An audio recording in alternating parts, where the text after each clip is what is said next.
from his studios in New York, it's time for Wake Up Call with Dan Tortora, where sports meets life.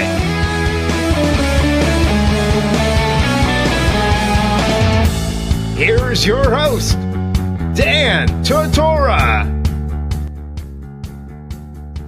Welcome here to Wake Up Call with Dan Tortora on wakeupcalldt.com, your one-stop sports shop, and on mixlr.com/wakeupcalldt. Proud to be here with you every Monday through Friday from 9 a.m. to 11 a.m. Eastern Time, hanging out in studios right here in the beautiful, wonderful, sunny, and special Central and Upstate New York. It has been beautiful, beautiful, beautiful, beautiful weather, folks. If you're complaining about the weather, may I remind you that just a couple months ago it was snowing. So please, please enjoy the weather and be nice, because snow, as they always like to say in Central New York, is just around the corner. So do not look up at that blue sky and think anything other than thank you. Enjoy the weather that's out there, folks. Happy Friday, T.G.I.F. Something happened that I had made comments about happening, and it's actually going to happen, and if it happens the way that I said it's going to happen, then ABC is going to own me. They're going to owe me some money. And that is that Roseanne is now spinning off into a show called The Conners. And what they had originally brought, 12 episodes they bought for Roseanne for this coming season, has now gone to 10 episodes of The Conners. We still don't know how they're going to address the absence of Roseanne, but the whole family is back, and they're going to be tackling a lot of different things. And I had said before, and if this happens, ABC, you know who to call, that because they ended last season, it was perfect. You know how things just kind of work out? Well, they ended last season with Roseanne having a drug problem. So you open up this season with John Goodman, who plays Dan, shout out, awesome name. He'll be sitting at the kitchen table. He looks to his right, where Roseanne always sits. He looks really down and depressed. His daughter comes in. She says, "Dad, you doing okay?" He goes, "No, not really." And she's like, "Well, you know, this was the best for Mom." Yeah, I know, but it's still weird not having Mother here. And we find out that she's in rehab for her drug problem because he caught her again. So she's in rehab, which means she wouldn't be available to be inside of the house, and you can't film rehab, so it makes perfect sense that you have all these people and Roseanne's off somewhere in the background. You don't have to kill her off, you just put her in the background, and then figure it out from there. Then, if they ever somehow, someway wanted to bring her back, if she wanted to make an apology, whatever, then they would have an open door, no matter how you feel about the situation. But the show can continue on, which means the Conners can continue, which means that these people who didn't say these things can continue to get paid and not have to lose jobs off of a stupid remark by one person. So, I'm just saying, the show's going to happen, and if it opens up the way I said, or somewhere within it we see that, ABC, ABC better call DT. That's all I'm going to have to say about that. We're going to get into the morning menu. We got a lot to talk about on today's show. Here on Wake Up Call with Dan Tortora, Monday through Friday from 9 a.m. to 11 a.m. Eastern Time. We like to start off the show by giving you our menu of topics. The morning menu, that is. Live now with the morning menu is Dan Tortora. The morning menu on today's broadcast, Friday, June 22nd. Yesterday was the summer solstice. Today is not fall. So that is a great, great thing in Central and Upstate New York. To all my listeners in Central and Upstate New York, our second hub of Florida, as well as all throughout the country, coast to coast that you've listened, Midwest, West, as well as the East Coast, the South, the North, and of course, Canada, Mexico, Russia, trying to think of everybody that's Germany, Spain, everyone that's listening, all the countries that we've had, thank you so much for being a part of the broadcast. We truly, truly appreciate it, and it is an honor to be your broadcaster. It's an honor to be here on Wake Up Call with Dan Tortora. With that being said, we're going to do what we always do on a Friday. We're going to start off with the annoying moment of the week, proudly brought to you by Carvel DeWitt, 4322 East Genesee Street in DeWitt, New York. It is what happy tastes like. So you ask me, Dan, if it's about happiness, then why are we doing the annoying moment of the week? Because it makes me laugh, hopefully makes you laugh, and then we're having that happy, fun feeling. We're laughing off the craziness of the world, and as we laugh that off, we go and get ourselves an ice cream at Carvel DeWitt. So, nothing wrong with that. That is an airtight plan. You take the annoying stuff, you find a comedic way to deal with it instead of being depressed and downtrodden, and then you go get yourself some ice cream at Carvel DeWitt because everybody deserves a treat. So, make sure you go over there and get the wake-up call Sunday exclusively at 4322 East Genesee Street in DeWitt, New York. It is chocolate, vanilla, or a twist, topped off with cookie dough pieces and caramel swirl. And I'll tell you, folks, it tastes just as good when they open up at 11 o'clock as it does at the end of the night. So make sure that you get yourself some Carvel DeWitt today. The annoying moment of the week coming up in just a second. Then it is the World Cup continues to take over the show, and the World Cup is taking over significant soundbites with the return of Lawrence Papaleo, former professional player for Poland, indoor and outdoor professional soccer player. He's joining me. You know him from his commercial with that guy that eerily sounds like Joe Pesci. He's going to be on the show, licensed real estate salesperson of Gilbo Realty and a former professional soccer player, Lawrence L.J. Papaleo at 9:30 a.m. Eastern Time. And then, as you know, we do Collectibles Corner starting at 10 a.m. and in the second hour of the show. But we have a little piece of that carved out to a very special live conversation with Rex Culpepper. Rex Culpepper joining the show, joining Wake Up Call with Dan Tortora live this morning at 10 a.m. Eastern Time. And Rex is Rex is a fighter. He is a believer. He's a good man. And nobody should ever have to fight cancer. Nobody should ever have to go through this. Ever. And it is my hope, my goal, and whatever way God will help me help you, I want to eradicate that from our world. I don't want people to have to deal with that word anymore because I feel like I hear it way too much. I feel like I hear it sometimes weekly, bi-weekly. So, for those of you that are fighting, for those of you that are doing everything that you can do, for those of you that are told that you don't have this and you don't have that and you're praying for a miracle, I'm praying for that miracle for you too.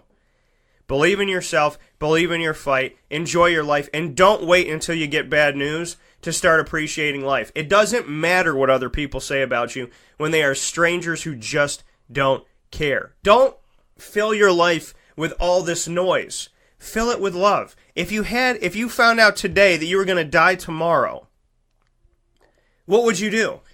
Would you worry about the person that cut you off? Would you worry about the people that mock you for the work that you do? Would you worry about the people that are trying to cut you down and ruin your reputation? Would you worry about your ex-girlfriends or your ex-boyfriends? Or would you just live your life, go outside, look at the sky one more time, 5 more times, 100 more times? Would you take a drive? Would you hug your dog a little bit tighter? Would you kiss your husband or wife a little bit harder and a little bit more? Would you call your mom and call your dad? Would you go visit a place that you went to as a kid that was your safe haven? Would you take a flight somewhere? Would you just sit in the backyard and put your feet in the water? If you would do those things on the last day of your life, then do them every day of your life and screw all this noise. And speaking of noise, it is time to get into the annoying moment of the week right now. Dan Tortora proudly brings you Is that for real? Are you kidding me? the annoying moment of the week. I really honestly, I don't know how to respond to this. Presented by Carvel DeWitt, 4322 East Genesee Street. It's what happy tastes like. Do you have to be that crazy? I guess so.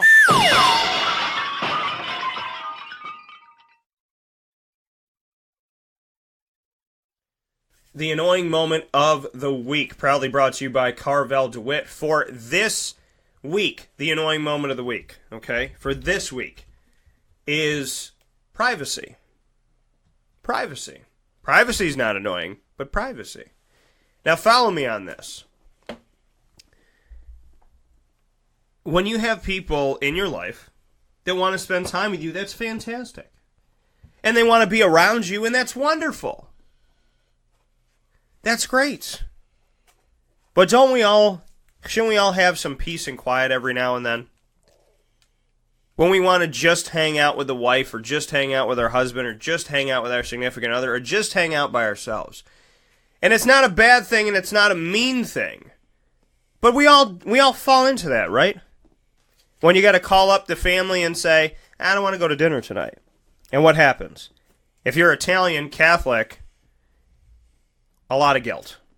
There's Jewish guilt, and then there's Italian guilt, and they're almost exactly the same. So, I mean, I'm sure John had this. I've had this. There's days where you just want to be. You don't hate your family. You don't hate your friends. You don't hate the people that you're close with. But you just want to have one Friday night to go out and wine and dine the wife and relax. In John's case, he'd take himself out because he doesn't talk about his wife that much. I'm kidding. But we all should have the time where we don't get that feeling in the pit of our stomach. And we just want to be. I don't want to go to dinner. Why? Because I just want to hang out with the wife. No guilt. No nothing. None of that. Just some good old-fashioned time to breathe. And there's nothing wrong with that. You know, Kate and I, we like to help everybody. We like to be there for everybody, do things for everybody. What we realize with that is you can help everybody, but when you get to the point when you stop helping yourself, that's when you have to pull it back. That's when you have to pull the reins back. And you have to say, what are we doing for us today? So you know what we did yesterday? We took a drive.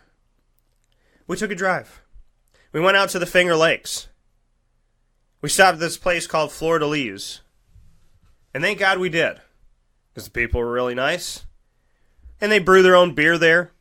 And they make their own root beer. And I don't know if I've ever had any root beer better than this root beer. And I always wanted a growler, but I don't drink. And they said, well, you can put the root beer in a growler. And I was sold. And the thing is massive. And I'm going to bring it out for the video later on in the show. And maybe John and I will have some. Because you can drink root beer anytime you want. If you're drinking beer during this show, I think we need to call somebody. But if you're drinking root beer during this show, I think you're having a party. So we're going to discuss that. We're going to bring it out later on in the video. But yeah, we took a drive. We just left. The only guilt we had is that we didn't bring the dog. Because we didn't know where we were going to end up. So we didn't bring Lily. We should have. We asked the guy. He goes, yeah, in the future, bring the dog. But sometimes you just need to take a little mini vacay. You need to take some peace of mind days. Time to say, I'm not doing anything today. Because I don't want to. Because I want to be with my wife. I want to be with my kids. I want to be with my best friend. Or God help me, I want to be with John Newman. So, it's okay to say no and take some time to take a drive. So that's part of the annoying moment of the week. The other part of the annoying moment of the week seems to be recurrent. And I'm going to tell you a story, and I'm not going to tell you who it was, because I'm not in the business of destroying business like some other people. So, I'm going to tell you a little story. I went out to help a business, and they were very cheap. And when they were very cheap, I said, have a great day. And they said to me, listen, any event I do here is $100. Any event is $100. If a band comes, they're always $100. If a person comes and does trivia, it's always $100. And I was like, well, that's a pretty interesting way to look at life. Because you're saying that everyone's talent is on the same level. You're saying that everybody is the same. That if I showed up with all my professional equipment, years of doing this, that I'm going to be paid like everybody else. Like a high school kid who's just doing it for fun in the summer. And it's no offense to that high school kid, but I'm saying when I was in high school, I'd take $50, I'd take $100, but hell no now. And so we had a conversation. And we went over everything. And then he tried to nickel and dime something that was nickel and dimed. So I had radio silence. His response was to call me up 2 days later and say, I'm going to do it. I thought about it. I need it. I got to do it. I talk to people about it. We got to bring it in here. Let's have you here. A week goes by, and I get an email. Dan, I'm not paying for any of this. Hope we can work together in the future. Have a great day. The many faces of a cheap business person. The many faces of someone who lies, cheats, and steals. And I will tell people this as I told the story this week. Always get it in writing. Always get it in writing. Always. You know what you don't have to get in writing? Your friends. You know what you don't have to get in writing? And I know that you do with marriage certificates and all that stuff. But if somebody truly loves you, you don't have to get that in writing. God, he didn't have to write a thing for you. But when you're working in business, always get it in writing. Always get it in writing. The last time someone didn't put it in writing and lied to me on an agreement that we had, what I did after that moment was start my company. Because it was too many times of being in situations where I could not fully be me. Always get it in writing. Always. Yeah, it puts you on the hook for something, but it puts the other person on the hook too. Always, always, always get it in writing. Because if you don't, there's no proof of anything. There's nothing to fight for. And taking somebody's word is great if they live by it. But if they don't, as in this recent situation, then you expect nothing, anticipate nothing, and ultimately, there was nothing there. Don't waste your time. And that's the third annoying moment, the 3 scoops here. Don't waste your time. Time is precious. And I will tell you on today's show that I have wasted a lot of time. And I'm not going to lie about it. I never do on the show. I never do in person. I would tell John this off the air. I've wasted a lot of time. I'll tell you what I've wasted it on. I've wasted time on, and this is big with Rex coming up at 10 a.m. Eastern time. Because I'm ashamed to say to Rex that I've done this, wasting my time with everything that he's been through. I've wasted my time worrying about what strangers think of me. I've wasted my time worrying about what people in the media think of me. I've wasted my time trying to make friends in the media. I've wasted my time trying to get everybody to like me. I've wasted my time racking my head against the wall on why people broke up with me when I was dating people. I wasted my time on why this girl wouldn't go out with me. I wasted my time on being bullied in school and worrying about it instead of sticking up for myself, which I finally did. I wasted my time thinking about everything else in life. All of the noise. All of the noise. Do you want to know why I don't watch the regular news? Because it's all noise. 99% of it is noise. My wife said last night, I don't know what the truth is. I don't know what Trump's doing right. I don't know what Trump's doing wrong. I don't know anything. Because no one out there is telling us the truth. They're telling us their version of it. And to live in a society where we don't know which end is up is sad. Somebody tells us something about Obama, whether you like it or not, it was true. Clinton, like it or not, it was true. Except for when he lied, but then he told the truth, but then nobody cared. But in the current state of affairs that we're in, and I don't know if it would be different. I mean, I guess it would be different with Donald Trump, but after Donald Trump, I don't know if it'll ever be different again. That people freely go on the internet and say horrible things, and none of it has to make any sense, but somebody will believe it. But that's the noise that we focus on. Who cares? If you don't like the way I do my job, then go pay attention to something else. If you don't like the way that I treat my wife, that I love her and I'll do anything for her, and you want to say that that means I'm whipped, that's fine. That's totally fine.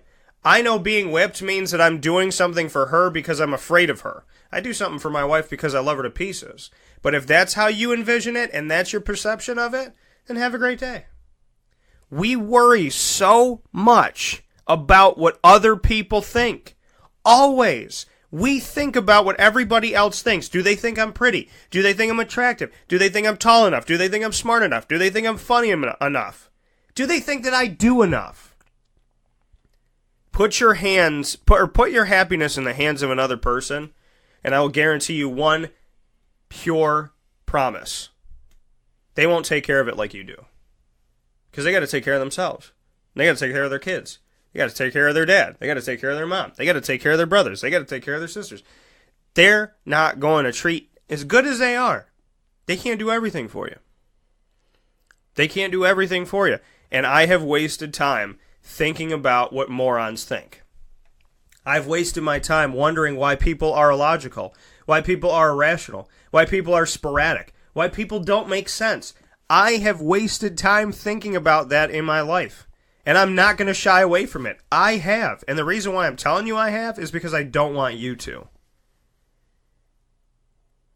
If I got horrible news today that said my life is done in a week, I would have to train myself to stop thinking the way I've thought in the past. And by the end of the week, hope that it would be good. I don't want to do that. I want to live a good life every single day. I want to live to be 100-something like my grandmother. I want to be healthy of mind, body, spirit, and heart. I want to have all that. We all want to have all that. We should want to have all that. If not, what the heck are we doing? So be good to yourself. Be good to one another. And don't care what people think. Let them think what... The thing is, you can't control it. You can never control what another person thinks of you. You can do things that might affect how they think of you, but you can't control ultimately how they think of you. So if somebody doesn't like the way that you do your job, or they don't like the way that you talk, or the way that you look, or the way that you sound, or the way that you walk, or the way that you drive, or the way that you speak, or the way that you sing, or the way that you laugh, it doesn't matter. God made you that way. He gave you that laugh. He gave you that voice. He gave you that music. He gave you those eyes. He gave you that height. Unless you drive like a crazy person, Orange Avenger said, yeah. But he gave you what you got. So go and celebrate what you got. Get in the habit of telling people that you don't care what they think of you. If they're strangers that don't love you. We know the difference. If my mom was disappointed in me, I should treat that like it matters. If Jim Bob 57 is disappointed in me on Twitter, I don't care. Jim Bob, have a great day, you crazy person. But if it's your mother who loves you, if it's your wife who loves you, your husband who loves you, your friends who love you, you know that deep down in your heart. And if you can't differentiate between Facebook friends and real friends, then you got a problem. Because I got almost 3,000 Facebook friends, but I got about, 3, 4 true friends. I use every bit of social media to network and reach people and bring about positivity and laughter and fun. But the people that actually break bread with me, that number is tiny. It is tiny. The number of people that know about my life, that number is tiny. I could never be a Kardashian. Because giving people the keys to your entire life with no privacy, you will live your whole life and die not experiencing what life could be like. And I hope that that doesn't happen for them. I hope that they don't go through this whole on stage, never off stage. Because then they're going to go up to the pearly gates and God's going to say, what'd you do in your life? And they got a lot of stuff that they shared with you, but how much stuff did they share with each other? How much stuff did they share off camera? You know, everybody wants to have this life, right? Well, why doesn't somebody film me and give me $1 million? There's a catch. There's a catch to all of this. There's always a catch. There's a catch to owning your own business. I'm responsible for everything. For how much money I make, for how much product I put out, for the content, what I do, how I do it, when I do it, where I do it, how much I do it. That's all me. But that's okay. Because wasting time is something you can never get back. We don't have the time stone. Thanos took it. And even if he didn't, we don't have the time stone. We have our voice, I hope. And if we don't, we have sign language. We have our ears, I hope. And if we don't, then we can mouth things out and type things down, learn a language. We have our taste. And if we don't, then we do the best we can with what we got. We have our touch. And if we don't have our arms, if we don't have our hands, then we make do with what we can. We have our sense of smell, and if we don't, then we make the best of what we can. We don't value the fact. If you woke up this morning and you could see, hear, smell, touch, and taste, you got something that not everybody has. If you woke up this morning and you stood straight up and you walked on your own 2 feet, you got something that not everybody has. If your arms and your hands and your feet and your legs are all proportionate, then you have something that not everybody has. If your brain is in your control instead of out of control and you're confused and you don't know what's going on, then you have something that not everybody has. If you're not in a hospital bed today, then you have something that not everybody has. If you're not at a funeral today for somebody you love, then you have something that not everybody has. The day that you stop caring about the noise is today. Because you can't do it tomorrow. Because I can't promise that you're going to be here tomorrow. But you're here right now. You're listening to the show right now. So we're going to do it today. Hand in hand.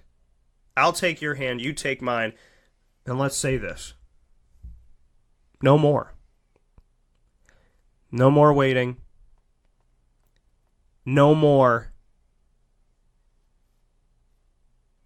sitting and doubting and letting this world get to us. No more. I got a great guy that sits in the studio with me every single Friday. That should be a focus. I got a great mother.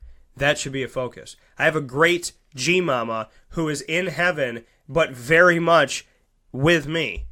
That should be a focus. I have a phenomenal wife. That should be a focus. I have a great little girl that I consider my daughter, Lily. That should be a focus. I have nieces. That should be a focus. Shout out Carly, Gracie, and Lorelei. I have friends that are so close to me that they call me their brother, which makes me the uncle of their children. That should be a focus. I got a house that's mine. That should be a focus. I have a company that's mine. That should be a focus. And then we walk forward. Because it doesn't matter what the noise says. It doesn't matter what the noise says. And different voices will come in at different times, but noise is noise is noise is noise. And it's never going to be anything other than noise. So who cares what the noise says? Don't care what the noise says. Because the noise, it'll distort what you can hear. There's a lot of great things that people say to me every single week, and it's distorted by all the noise that I let in. Pull all that noise out, I hear my grandmother. That's the focus. Listen to the voices that help. And the voices that love you are not going to tell you what you want to hear, but they're always going to love you. They're not going to always tell you what you want to hear, but they're always going to tell you how to help you right now. Get rid of the noise. Get rid of the noise. And find peace in the silence. And find peace standing up, opening your mouth, and being who you are. If you're not hurting anybody and you love what you do, then you do it. And you let the world scream.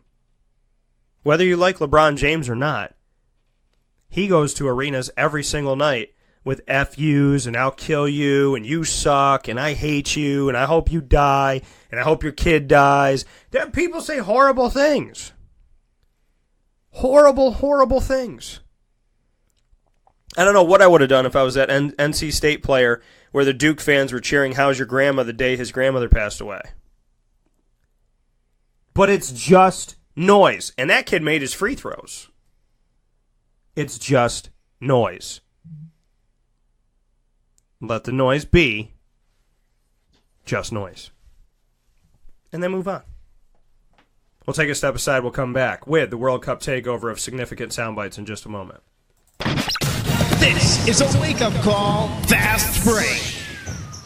For one day only, Sunday, August 12th from 10 a.m. to 7 p.m., the CNY Pop Festival brings sports and pop entertainers together, including Syracuse basketball's Decades of Boeheim from Roosevelt Bowie Jr. to Dajuan Coleman, as well as Syracuse football alumni and actors from The Flash, Star Wars, The Gremlins, Power Rangers, and the Addams Family. Come to the CNY Pop Festival at the F Shed at the Regional Market. Buy VIP and pre-sale tickets now on CNYPopFestival.com. Brought to you by Honda City Liverpool, Utica Pizza Company, and True by Hilton Camillus. Carvel DeWitt, it's what happy tastes like. Do you know why? Because we make ice cream. Creamy, rich, flavorful ice cream. Not yogurt or ice milk like some of our competitors. Ice cream.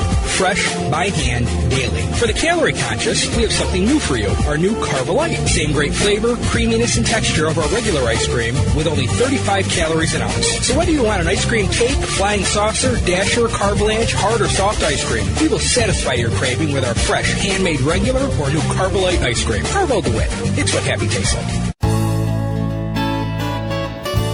Clothing that will change with you without you having to change. DreisigLady.com, DREISSIG Lady.com. With the Bamboo line Relax Fit clothing as well as the Athletic Fit clothing, DreisigLady.com is fit for any woman, any time of the day, anywhere. Whatever you're doing, whatever your day commands of you, command yourself to feel comfortable in Dreisig Lady Apparel. DREISSIG Lady.com. For all the women out there, feel good in what you're wearing. And don't feel like you have to constantly change throughout the day. Whether you're a stay-at-home mom, a business owner, going for a jog, going for a meeting, or just relaxing at home, DreisigLady.com is the right fit for you. DREISSIG Lady.com.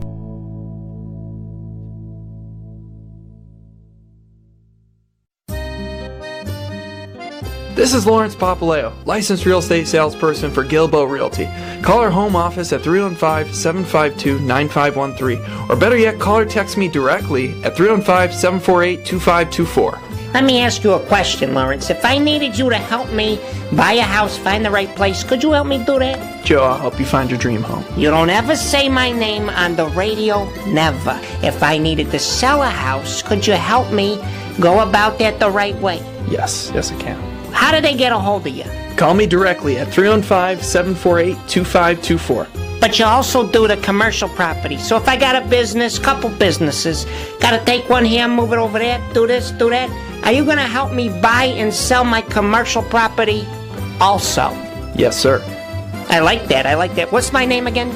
I have no idea. Absolutely, but they need to know your name, so give it one more time. This is Lawrence Papaleo, licensed real estate salesperson for Gilbo Realty. My phone number is 315-748-2524. Why don't you tell them your name one more time and that number so we can jot it down? This is Lawrence Papaleo. Call me or text me directly at 315-748-2524. Welcome back here to Wake Up Call with Dan Tortora on wakeupcalldt.com, your one-stop sports shop, and on mixlr.com/wakeupcalldt. On the broadcast right now, Lawrence Papaleo of PapaleoSellRealEstate.com. That's Papaleo. It's Papa and then Leo. So Papaleo sellrealestate.com. You can also call him at 315-748-2524. And we're licensed real estate salesperson for Gilbo Realty. That is what he's doing in our community in central and upstate New York today, in the here and now. And in his past was a professional indoor and outdoor soccer player. And he is part of the World Cup takeover. The World Cup comes in a wake-up call takes over Wednesday's first hour and takes over this segment throughout the entire World Cup because the World Cup is the World Cup. So I allowed a certain amount of takeover here. Not to, Oh, I hear takeover. no, not that. Kim Jong, you need to go. So Lawrence is back on the show here today. LJ, how you doing today? Hey, good. How are you, Dan? Thanks for having me. Yeah, absolutely. When I say takeover on the show, apparently some people get excited. So Yes. Got to be careful with those special people. yes. So with your thoughts so far on the World Cup, where's your head at right now as far as the biggest shocks for you? Has there been some shock value so far? The whole World Cup, I would say, is a big shock value. I mean, the good teams are bad and the bad teams are good. You know, it's absolutely insane. You'd expect Brazil to crush Switzerland. They tie 1-1. You expect Argentina to take care of business against, well, Iceland's very good, and they did well in the last Euros, but didn't. And then Croatia, I knew they were good. I know when you asked me who was going to go through, I said Argentina and Croatia being number 2. But proving me wrong, Croatia, the most dominant team in that group, and they've got the talent to do it. So, I mean, biggest shocker is there. Even the weaker teams in the Spain-Portugal group, they're giving Spain and Portugal a run for their money. Portugal, I would say, was the worst team between Portugal and Morocco, but Portugal got the result, and I'm pretty happy about that because I have them picked to win because in the Euros, Portugal was by far not the strongest team, but they just kept limping on, and you need luck, and it seems like they've got a lot of it. So Portugal's still my team. I think they're just going to keep limping forward, and I think they're going to take the cup, not being the strongest team in the tournament. So you think that Portugal is going to ride Cristiano Ronaldo all the way to a World Cup championship? Yep. Well, I wouldn't necessarily say completely ride him. I think he's going to have the lion's share of the goals. I do think somehow another player will score. There was another player that should have scored against Morocco. Cristiano Ronaldo played him through, and he was one-on-one with a goalie. So I do think that other players will score, but I do think it will have a big to do with Cristiano Ronaldo winning the World Cup. I liken Cristiano Ronaldo of Portugal to LeBron James with this year's Cleveland Cavaliers team. There's a bunch of people around him who a lot of people don't know, but for some odd reason, the team continues to win because they can lean on one person. So for me, Cristiano Ronaldo to Portugal is what LeBron James is to the Cavaliers. Can you roll with that analogy? I could roll with it. I think you hit the nail on the head. I do think that their goalie is very good, though, Rui Patricio. I wouldn't say he's top 5 goalies in the world, but I'd say easily top 10, top 15. So he came up strong a couple times in the last game. Other than that, they've got some stronger players that just haven't been doing much. Pepe's at the end of his life cycle as a professional soccer player, and you can see that in the way he's playing. And there's a couple other midfielders like, what's his name? I want to say like João Moutinho or João Mario. I keep mixing them up. But very good players that just haven't been performing. So they have been leaning on one player mainly, and that's Cristiano Ronaldo. I have to interrupt the World Cup conversation, though, to say that one of my favorite names of the USL I've now found, and I don't know if you know this team, but the Tampa Bay Rowdies has got to be one of my favorite names out there. You know Tampa Bay? Yeah, and I believe that a very good friend of mine, Gali Agbusamande, I grew up with him. I believe he played for them for a couple of years. Yeah, I don't know, something about getting rowdy. I like it, and you don't have to ask the fans to do anything. You just put the jersey on, and they're like, okay, we got the message, Yeah, we know what to do. Like if you're the Syracuse cheer really loud, people know what to do. So exactly, I like it. So you like Portugal, but Spain was able to get a point as they almost gave me some. They gave me some agita here. They played Iran and they were able to get a victory off of that 1-0. So they have 4. Portugal has 4. Iran is now in 3rd. Morocco has been eliminated already. Thoughts on the group? I know that you're high on Portugal. What do you think about Spain so far through 2 games? Spain's still. I want to say they're still the strongest team in the tournament. Belgium was the only strong team that really took care of business, I would say. And as I say that, I think of Russia. Yeah, Russia is doing very, very well. And I think they are a very good team. I don't think they're up there with the elite countries in world soccer. But they're performing like it. So it's not to be forgotten about. But for Spain, I think they're going to get through the group stage, and they're moving on without a doubt. Whether it's 1 or 2, it's going to depend on goal differential, because I think Portugal is going to win against Iran, but they could lose. They really could lose because of how weak they're playing. They're leaning on one player, but I think they're going to win. And you brought up Russia. Speaking here with Lawrence Papaleo, former professional indoor and outdoor soccer player, now in our community in central and upstate New York, where he was born and raised, as a licensed real estate salesperson at Gilbo Realty for you to buy and sell your home, buy and sell your commercial property and land. So you're a jack of all trades. We'll get to Russia in a second, but I got to ask you, in your life story, to go from playing soccer growing up playing soccer in college, moving on to play soccer professionally, and now being a licensed real estate salesperson, just what you can say about the life after sports, because I discuss it all the time that athletes want to play and they want to play forever, but they always have to have the next chapter of their life, the next plan, because unfortunately in the world of sports you can't play forever. Right. You're correct. Obviously, the only sport where you can do that is golf, and I never picked up a golf club as a child, so I'm already 28 years behind. Well, you wouldn't have picked it up as a baby, but you get what I'm trying to say. So it's hard. It's hard because I miss the drive to be better. That was the thing that fueled me as an athlete. Even more so, most people get into sports because of the love of the game, and I did love soccer. But there was something about the drive to improve myself, which was even stronger than my love for soccer. And now that soccer's gone, that was the vessel that I used to improve myself. Whether it was training fitness-wise, strength-wise, skill-wise, I don't need to worry about the skill stuff anymore. So now it's like I'm still fumbling, trying to figure out how I'm going to channel that improvement and use it in a way that I did with soccer. I do it through self-improvement books, but it's a different drive, So that's the big thing for me. For other players, other things tick them. For me, it was the drive to be better than my previous self in the competition. And I will say that, most of these houses have grass, so you can always connect that back to soccer as well.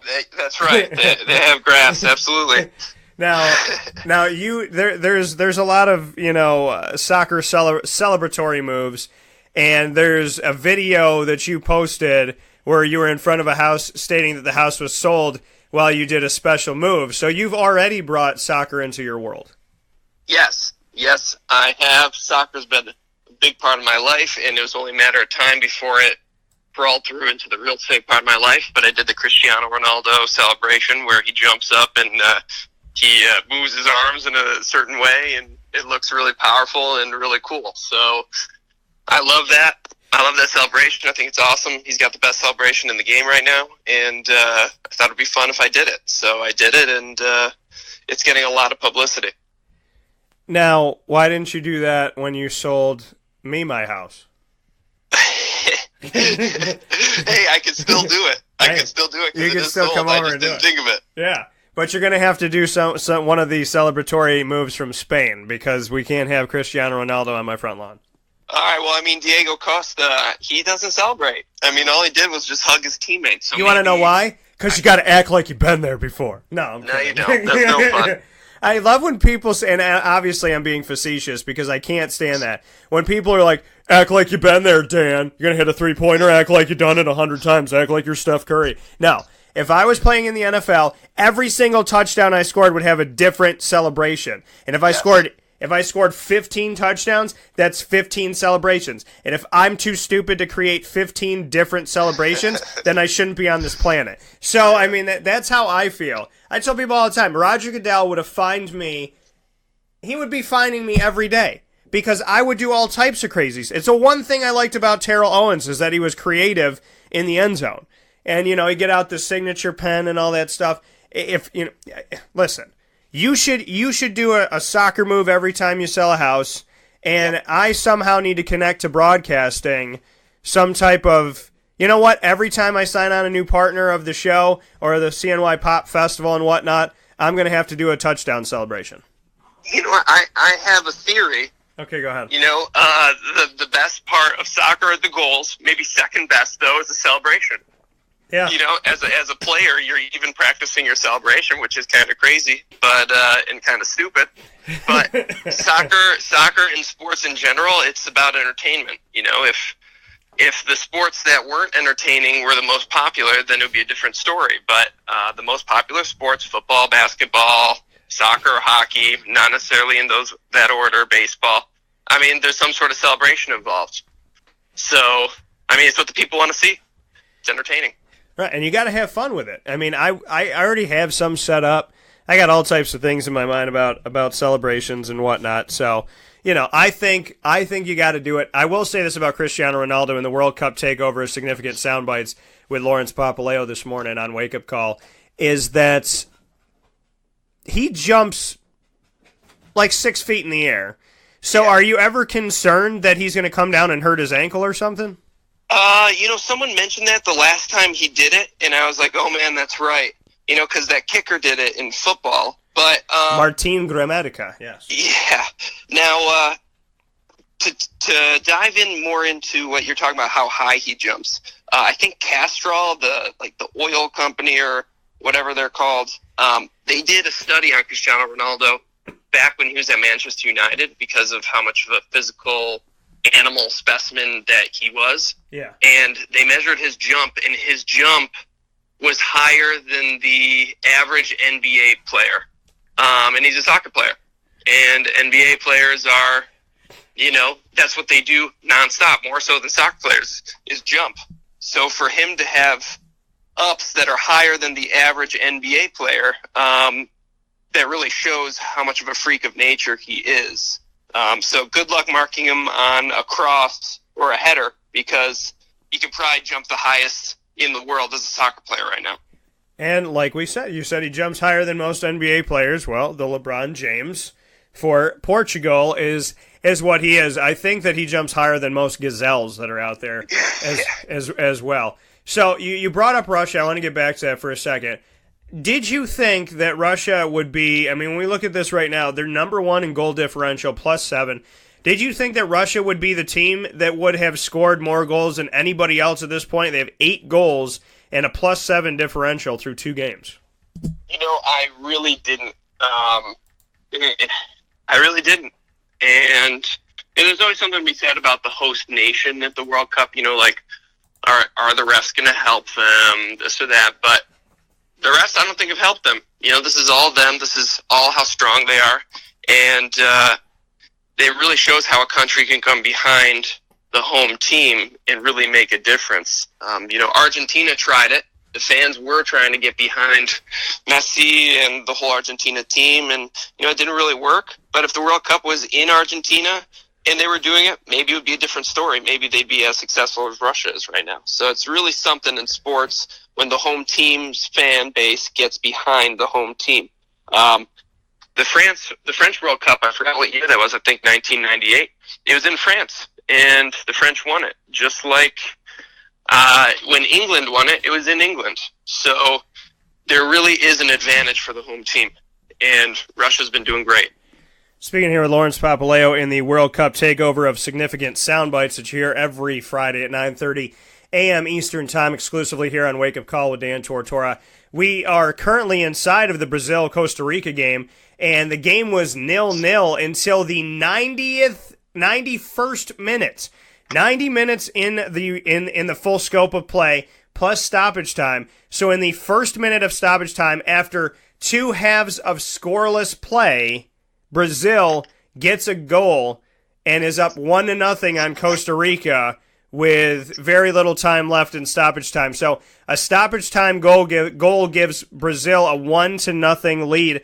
Again, I would imagine, like you said, with Brazil drawing with Switzerland, that this is another one of those games where it took them the entire game until the 91st minute to score. I mean, Brazil looks like they are not as dangerous as maybe some people thought. Yeah, on paper, just look at their talent. And then, you think of the most talented teams, like let's bring it back to the NBA, the Miami Heat, back when LeBron went over there their first year, they didn't win it, right? They lost to the Mavericks, which, yes, they were also stacked, the Mavericks. But just because you have the talent or the best team on paper doesn't mean you're going to get the results. Luckily, they got the results in stoppage time. But anytime Brazil doesn't win the World Cup, it's a failure. So they have more pressure than anyone. As much as people say Messi has the pressure of the world on his shoulders, okay, maybe Argentina as well has just as much pressure. But anytime those two nations don't win the World Cup, it's a failure. So yeah. So, I mean, very surprising of where they sit right now. And they actually added some more stoppage time, I guess, here to the thing. So we had a substitution in the 93rd minute. Now it's saying that it's going to be 96 total minutes with 6 minutes of stoppage time. So there is some time for Costa Rica to move it forward here, but Brazil scoring. Any other surprises in what's happened so far in group stages? Anything with, Japan to Belgium, Sweden? I mean, I would say Group F, Germany, Sweden, Mexico, everybody's still alive. Germany has no points. Mexico and Sweden both have 3. Yep. Mexico, Germany is probably the biggest shocker. Unbelievable result for Mexico. It's really a dream come true for them to beat Germany. I mean, for anyone really to beat Germany. Germany, this is the worst Germany I've ever seen, or that was the worst performance in my lifetime of watching Germany play. They're usually cold. They're usually collected. They're calm, cold, collected. They score goals. They don't care how passionate you are. They'll take your passion and put it against you and destroy you. We didn't see that Germany. We saw Germany that was weak to the passion. Mexico came out with, I want to say they were the most passionate fan base in the World Cup, the Mexicans. And that could be because we're neighbors, so we're exposed to it a little bit more. But, in a sense, I thought that Mexico wasn't going to win. They proved me wrong.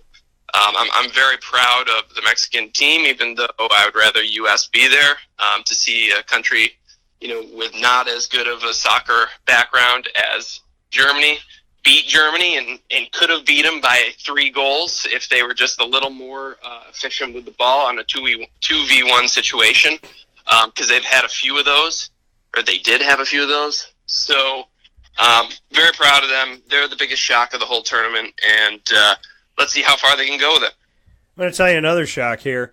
In the 97th minute, Neymar scored a goal for Brazil. So Brazil and Costa Rica, who did not score a single goal in the first half nor in the second half, Brazil had 2 stoppage time goals, one at the bitter end of the game by Neymar. So that gives Brazil a 2-0 win over Costa Rica. Waited the entire game and then took some chances at the end. That's insane. Yep, and that's the beauty of soccer, too. Most goals are scored at the beginning of the half or the end of the half. And as we just saw, 2 goals at the very end of the half, because that's when focus is weaker and, I don't know. I really can't explain that. I would say it's just focus or legs are tired. Yeah. But always, it's a law of soccer. The majority of goals are scored either at the beginning of the half or the end of the half. And another law of soccer is that once a goal is scored, the chances of another goal being scored by either team are very high. Usually goals come close to one another. So absolutely. Last thing for you, Croatia has 6 points. Behind them, Argentina and Iceland both have a point.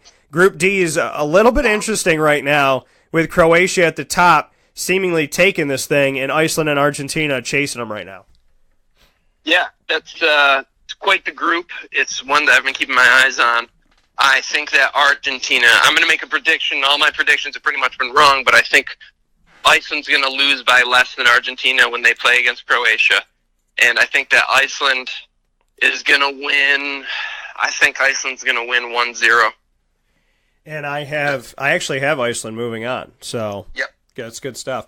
That coming from Lawrence Papaleo, a licensed real estate salesperson of Gilbo Realty and part of the World Cup Takeover as a former professional soccer player and right here born and raised in Central and Upstate New York. So love on all ends of the spectrum, helping out Central and Upstate New York as a licensed real estate salesperson and being a part of soccer forever and being a former professional player, always in the ranks of that. So LJ, as always, thank you. You're very welcome, and awesome way to sign off, as always. And just a shout-out to everyone listening. The market's hot right now.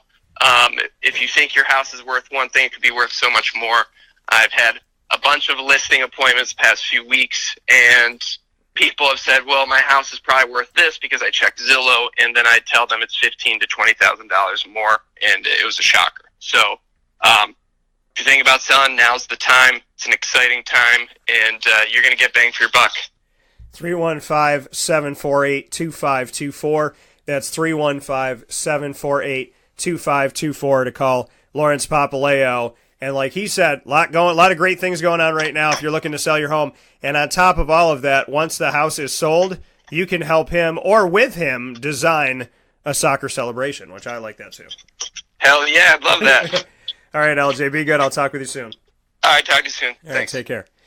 On Wake Up Call with Dan Tortora, we're going to continue on Rex Culpepper coming up in just a couple moments here on the show, live on Wake Up Call with Dan Tortora with Rex Culpepper in just a moment. This is a Wake Up Call Fast Break. This is Jimmer Sikowski, owner-operator of Chick-fil-A Cicero, 7916 Brewerton Road in Cicero, right in front of the Home Depot.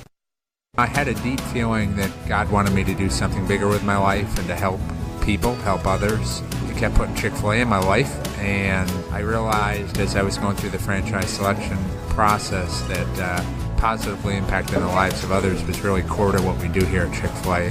First of all, it starts with the food. The food is brought in fresh daily. We bring in local produce. We prepare to order in the kitchen. We hand bread our chicken. We hand spin our milkshakes. It's great food. It doesn't taste like fast food.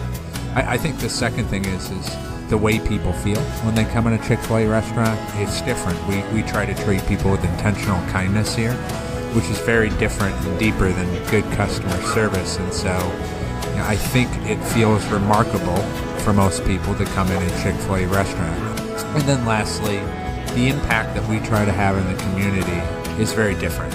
It's a big part of the expectation of every operator of a Chick-fil-A restaurant is that they're actively engaged in their community, they're a leader in the community, and they're making a difference. When they realize that what we're striving to do is to shine a little light in their life, that's a very, very different experience than you will have in any other quick service restaurant. And it's that remarkable experience that I think people will emotionally connect with.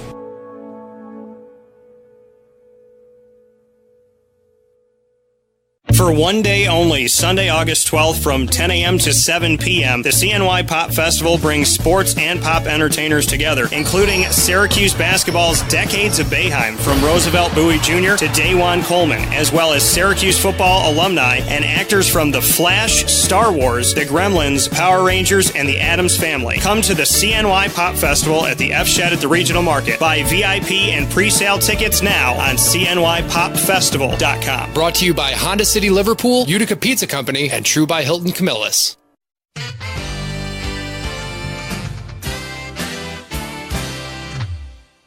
Hi, this is Domenico Vitali, owner of Giovanni's Formal Wear, where you look great and feel even better with our renowned tailoring and alteration services on any suit or any tuxedo from anywhere. Call 315-455-8729. That's 315-455-8729. Stop in locally on Route 11 in North Syracuse, next to the Ponderosa Plaza, where you can choose your style, get fitted, and tailored, all at Giovanni's Formal Wear.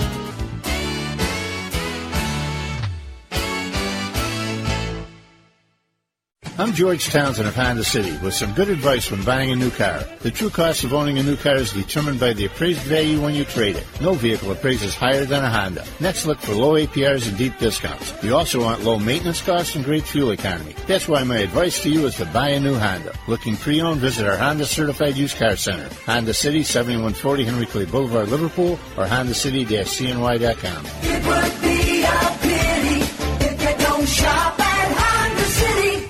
For all of us that have always wanted our favorite restaurant to come to us, it's now a reality in Central New York with It's a Utica Thing, with Utica Pizza Company bringing their wonderful recipes that they've handed down through generations to you, to your event, to your business, to your home. It's a Utica Thing, proudly bringing Utica Pizza Company on wheels to your location. Call 315-738-8946. That's 315-738-8946 to bring Utica Pizza Company to your doorstep with It's a Utica Thing.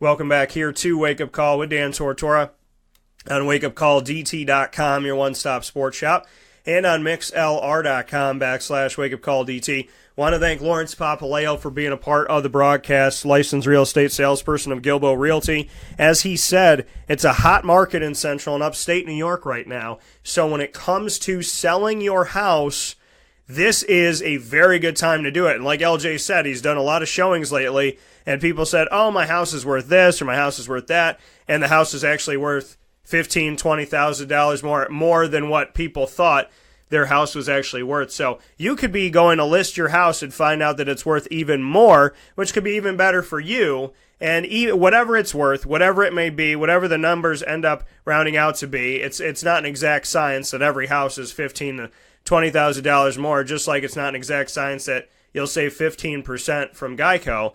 But the truth of the matter is, your house could be worth a lot more than what you think it is. And Lawrence Papaleo, he's the guy that is constantly studying the trends, studying what's going on in Central and Upstate New York. As a real estate salesperson and as a human being, he's the same kid.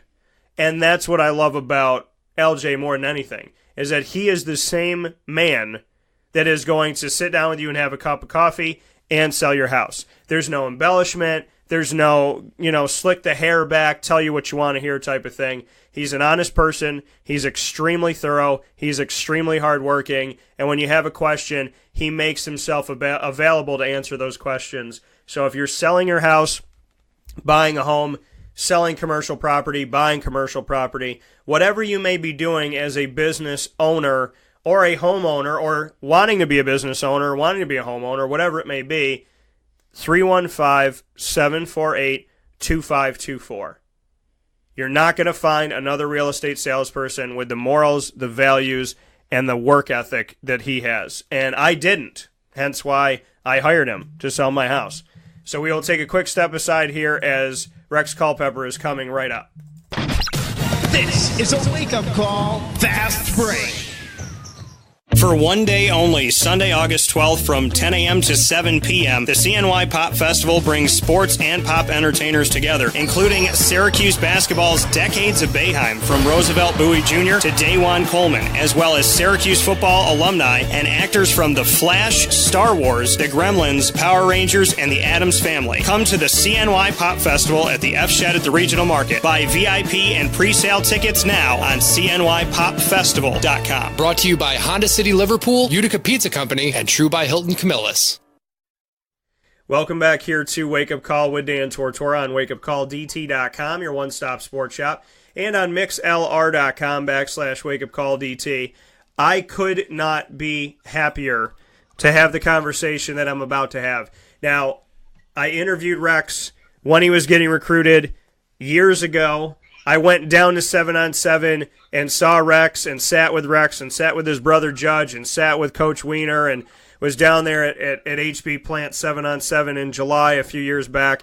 This is a guy who has been a part of my life for the last few years, and he inspires me. I don't know if he knows this, but he inspires me every day, way before any of this happened. His faith in God and just his overall belief in himself and his hard work and who he is has meant a lot to me. Put on top of that the fight that he had against cancer and winning that fight and moving forward even more so. I mean, Rex, I don't know any other way to introduce you other than saying that you were an inspiration before you were an inspiration. Well, thank you. That's some real high praise, and I'm truly honored to hear that come out of your mouth. Thank you very much. Absolutely. So, bring me into this. I mean, you've played in tough games. You've had, times on the field where you got to come back, you got to fight through something, but no fight like the fight you just had. Bring me into everything that from the day that you heard that you had cancer to where you are today. Just bring me into that fight and just what you took away from it. I think that the biggest difference between fighting cancer and cancer treatment versus a tough football game or, a tough workout or a tough run is just that you're not in control. There's poison going into your body that's killing the bad stuff, but it's also killing the good. And there's not a whole lot you can do. It's hard to kind of grit your teeth and tough it out when, on a chemical level, these substances are doing things to your body that, are truly unhealthy. Although they have, a good consequence that it does kill cancer, it does do a lot of harm. And so it goes from, trying to act tough to really being in tune to how your body's feeling and trying to mitigate the, just the side effects and just kind of grind through and dig deep and sit in that chair and really just focus on, how your body's feeling. And when you're going through this, like you said, you have poison going through your body to try and kill the stuff that's in your body that is hurting your body. Just, unfortunately, I've had friends that have had to go through this. I dated a girl a few years back when I was in college that went through, I think, 8 different bouts with cancer and with having to go through chemo and different things that went on. Just what that whole scenario, when you know that what you're putting into your body is not good, but it's fighting what is bad, just how you handle that and what it takes out of you. I mean, were you able to get up, walk around, or did it kind of knock you down? I mean, I know that everybody responds differently to the treatment. How did you respond to it? Well, during treatment, the main reason you would get up is just to go to the bathroom because there really is just so much liquid going in, whether it's fluids or whether it's chemo. And what kind of kept me going is somebody reached out to me and actually wrote me a letter, and the quote that I remember is, chemo's tough and there's some bad stuff in those, IV bags, but the stuff that is killing is worse. And, you'd rather get rid of that stuff and go through the chemo than not. Speaking here with Rex Culpepper, cancer-free here on Wake Up Call with Dan Tortora this morning. Rex, when you started this fight, or to go back to the moment that you found out, bring me into the doctor's office. Bring me into what happened that brought you in the doctor's office, or if it was just a routine checkup, and just how you found out. Well, I was actually in a walk-in clinic thinking that I had, an infection or just some swelling, and ended up going to the hospital and having a ultrasound done. And next thing I know, I'm sitting in a room all alone. Doctor comes in and says, "Hey, the results are back. You have a cancerous growth, and we have you scheduled for surgery here tomorrow." And I'm up here in New York. My hometown is Tampa, Florida, as you mentioned before. And so I was like, wait a minute. This is a lot for me to take in. And kind of call my mom. So got her on the phone, and it was a pretty traumatic call between me, her, and my father. And we started mapping out a plan to come home and to, go to Moffitt Cancer Center, as Lee Moffitt's a dear friend of our family, and they took amazing care of us. So I'm happy that I was able to, use that connection and get the best treatment possible. And when you go through this treatment, your family, I know your family's close, and I know that, you love each other up a lot here. When you had to share that news, I can imagine how difficult that was, but just what you can say about your family, about my guy Judge. I know he's there for his brother too. I mean, just how was that entire kind of family, the moment that you all got to be together kind of arm in arm? Just bring me into that moment. Right. Well, my family's an extremely tough family, and although there were tears and there was a lot of uncertainty, there was one thing for sure, and that was that we were going to beat cancer, and everyone in my family played an intricate role in the whole process. My mom was with me at every single cancer treatment, sat there for all the hours. My father would always have, stuff on the grill when I got home to try to keep the weight on, and anything that I ever wanted to eat, he would cook it. My brother was always happy for me to come home and play video games with me and just, help me kind of feel like a kid. And my sister was always making me crack smiles with her jokes. And, even though she was giving me a hard time, it just kind of kept me feeling, like I'm still a normal person. And I have a very unique family and a very strong family, and we were never, too concerned that we weren't going to beat it, but it definitely was a struggle, and I'm extremely thankful to, be born into the family that I was. Speaking here with Rex Culpepper on Wake Up Call with Dan Tortora, Syracuse quarterback, and more importantly, cancer-free. Rex, another brother that you have that you and I have discussed pretty much since your recruitment is Scoop Bradshaw, and Scoop being a part of Syracuse as well, considers you family. And, he gets emotional, he gets choked up when it comes to your situation and everything that's gone on recently. What can you say about Scoop and that just brother that somehow, some way God gave you on top of the siblings that you already have? All right. Scoop didn't like it one bit. He was really worried. He was constantly FaceTiming me and checking in. And the unique thing about our relationship is that a lot of times, like, someone from his upbringing, might only be, super friendly with me because my family's, doing favors for him and helping him through tough times. But truly, Scoop really does enjoy his relationship with my family to the point where when I'm going through something like that, he's so emotionally, involved and so concerned that it shows that Scoop is a true friend and not just somebody that's, receiving help from, my family, that we truly do love Scoop. And, he's truly like a sibling to me, as he said.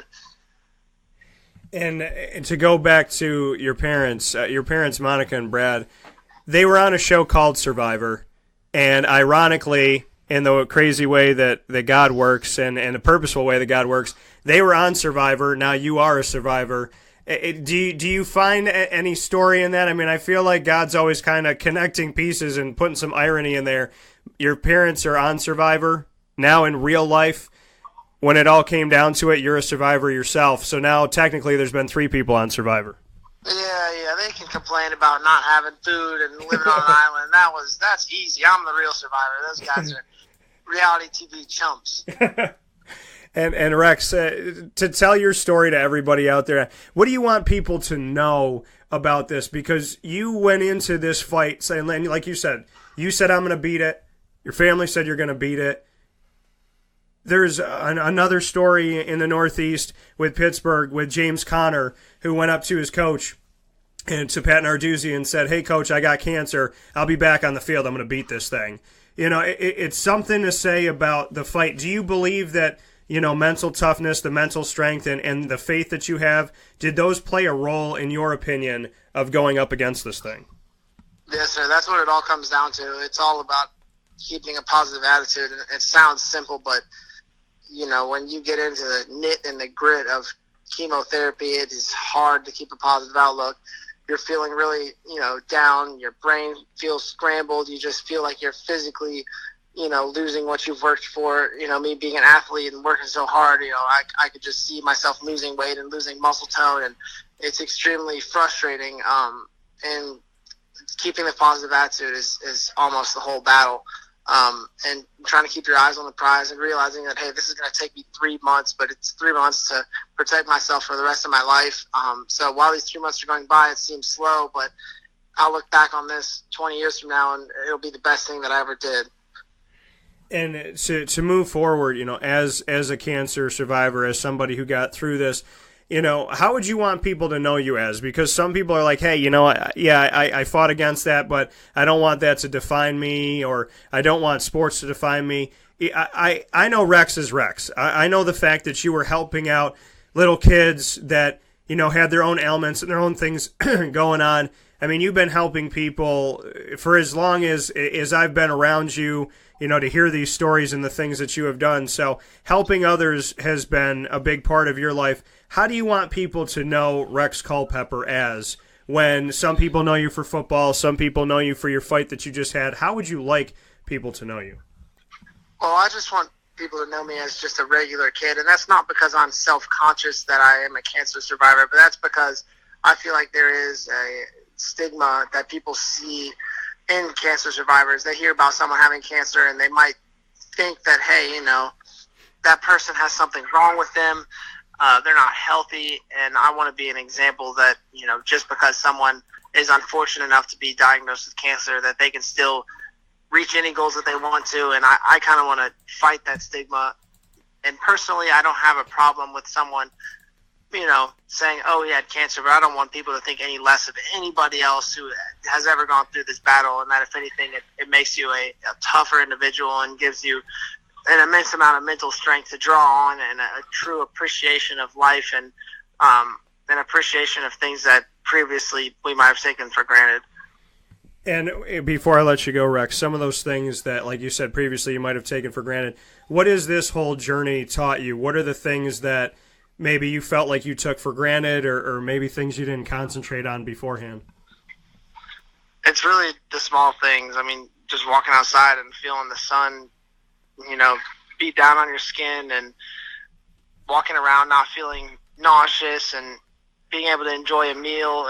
It just, the smallest things you just learn to truly appreciate, and you realize how fragile life is. And personally, I didn't go through some of the worst things, but I've seen, just being in the infusion center, that people have a lot worse than me and have serious, cancer compared to mine, which happens to be curable. And just, I can't imagine, as hard as it was for me to go through, testicular cancer, I can't imagine the people who have things like leukemia and brain cancer. It truly inspires me and keeps me going that people are able to fight through and beat that. And I'm sure that they have the most unbelievable appreciation of just life and good health. And how, looking at the team and the family that you have up at Syracuse, how has everybody been? Whether it be the training staff, Syracuse University as a whole, Coach Babers, the coaching staff, your teammates, how has everybody been in this process, and who has kind of stepped out for you that you could lean on a little bit? Well, the first thing that I said in my press conference was that I was extremely proud to be an Orangeman. I'm blown away, by the way, that not only my teammates, but my coaches that are currently at Syracuse, coaches that I met here in Syracuse that have moved on to other places, coaches from high school, training staff here, teachers here. The dean of my college was, emailing me back and forth about helping me accommodate for, absences, and truly the amount of support has been immense, and I've been able to hit the ground running, and, there's a lot of other people that deserve the credit for that. Are we going to see Rex Culpepper out there better than ever once you get that opportunity to drop back again? Yes, sir. I already feel like I'm back to where I was before this whole thing happened, and it's only been a week and a half. That coming from Rex Culpepper. Rex, I appreciate it. The last thing is kind of a word to people out there. You don't have to have, and this is what I said at the beginning of the show, you don't have to have cancer or tragedy or anything that should make you appreciate the things in life. What would be your word of advice to people who are focusing on the noise, focusing on what other people think of them, things out of their control? What would be your advice to those people? Well, I think the obvious thing I could say is just to truly appreciate the small things in life, but what I'm going to say instead is that you should reach out to your family and just tell them that you love them and that you got their back through anything, because there might come a time where you're going to need that support. And, one of the best things I've ever done is growing up, keep an amazing relationship with my father, with my mother, with my brother, with my sister, and you never know when you're going to need to call on those people. And I know that there's family issues out there and people who have rough family life, but if you could find a way to work through that and truly embrace your loved ones, that's going to be one of the most important things. Well, that coming from Rex Culpepper. Rex, I mean, I could keep you on here the whole time because, in all honesty, I respected the heck out of you before this process, and even more so on top of that. So, as I told you when everything happened and you got the news, I'm always in your corner, and that's never going to change. Well, thank you very much. I truly appreciate that, and I know that the media kind of gets a bad rap these days, but you guys have done an unbelievable job in helping me tell my story, and helping me, positively impact people out there. Well, because you know what, Rex, at the end of the day, you got to connect with people that have faith, that have that family importance, and that, that can recognize real people. And when it comes to you, as I told you, you always got my support, whatever it may be. And if you need me to fly down to Tampa and hold your hand with something that was going on, I would have done that in a heartbeat. So, media takes a back seat when it comes to the important stuff in life. So I appreciate everything you're doing. Well, thank you very much. All right, I'll talk to you soon, all right? Thank you, sir. All right, take care. That coming from Rex Culpepper once again. So, boy, trying to make me cry on the air. Oh, man. So it got me really close. But, Rex is just, I would fly down in a heartbeat to Tampa and sit there with him if he needed me to. But I don't ever want him to sit in a hospital bed again. This is my thing. Rex, I would be there in a heartbeat if you needed me to hold your hand and sit with you there. But I never, ever want you to need me to have to sit anywhere inside of any hospital or anything. Cancer-free today, tomorrow, forever, and always. God bless you. We love you. We support you. We appreciate you. And he's a good kid. And he was a good kid 4 years ago, 3-4 years ago when I went down there. I mean, this didn't make him a good kid. He was always a good kid. And, shout out to Judge, too, because Judge is awesome, his brother. And I haven't had the pleasure of meeting his parents or his sister, but I know that, he talks highly of his family, and I definitely have a lot of respect for that. And I hope to meet them someday. So, to you, Rex, God bless you. I know he has. And I hope that God blesses every single person that you saw in the hospital and everybody everywhere, because every single one of us, I hope and I hope and I hope and I pray, doesn't succumb to disease, and that we have a chance. If it was up to me, nobody would die of anything other than old age. So here's hoping for that, and hoping for a good life for each and every single one of us. Rex, I can't say enough. So just know that I say thank you, that you do have my love, you have my support, and you got what you need. So if you need something, you call me up. We'll take a step aside here for a fast break. We will be live after this on video and audio. We're here on mixlr.com/wakeupcalldt. And the new live video feed on Facebook is facebook.com/livenowdt, which makes it really easy because me, DT, is live now. So facebook.com/livenowdt to watch us, John Newman of Newman Sports Cards, and myself, Dan Tortora, in Collectible Corner. And, of course, you can listen continuing here on mixlr.com/wakeupcalldt. We'll be back in just a moment. This is a wake-up call fast break. For one day only, Sunday, August 12th from 10 a.m. to 7 p.m., the CNY Pop Festival brings sports and pop entertainers together, including Syracuse basketball's Decades of Boeheim, from Roosevelt Bowie Jr. to Dajuan Coleman, as well as Syracuse football alumni and actors from The Flash, Star Wars, The Gremlins, Power Rangers, and The Addams Family. Come to the CNY Pop Festival at the F Shed at the Regional Market. Buy VIP and pre-sale tickets now on CNYPopFestival.com. Brought to you by Honda City Liverpool, Utica Pizza Company, and True by Hilton Camillus.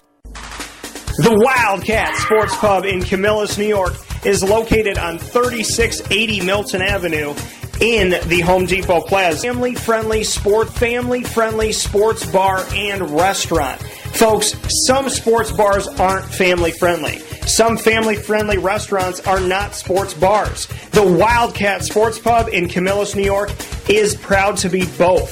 It is that marriage that you've been looking for years. The Wildcat Sports Pub is your home base for your sports bar and restaurant needs, games for the kids, indoor and outdoor activities, and enough things on the menu to come back every single week and get to try something new. They're open Sundays from noon to 8 p.m., Monday through Wednesday, 11 a.m. to 11 p.m., and Thursday through Saturday from 11 a.m. to midnight. For reservations and party information, call 315-487-2222 for the Wildcat family-friendly sports pub and restaurant.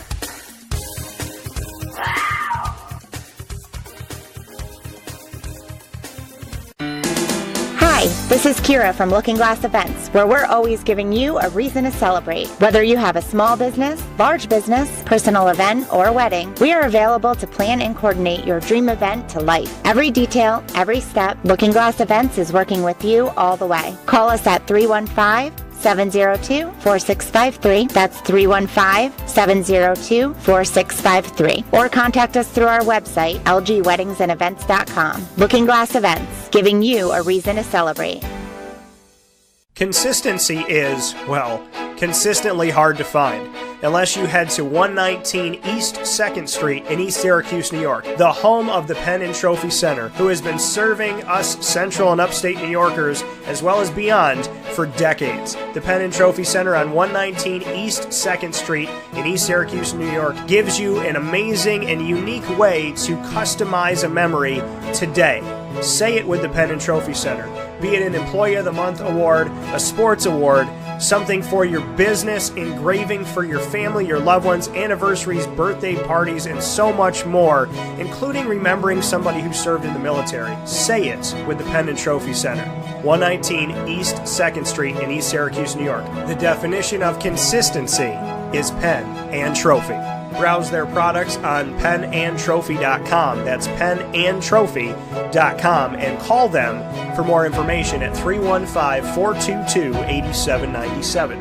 That's 315-422-8797.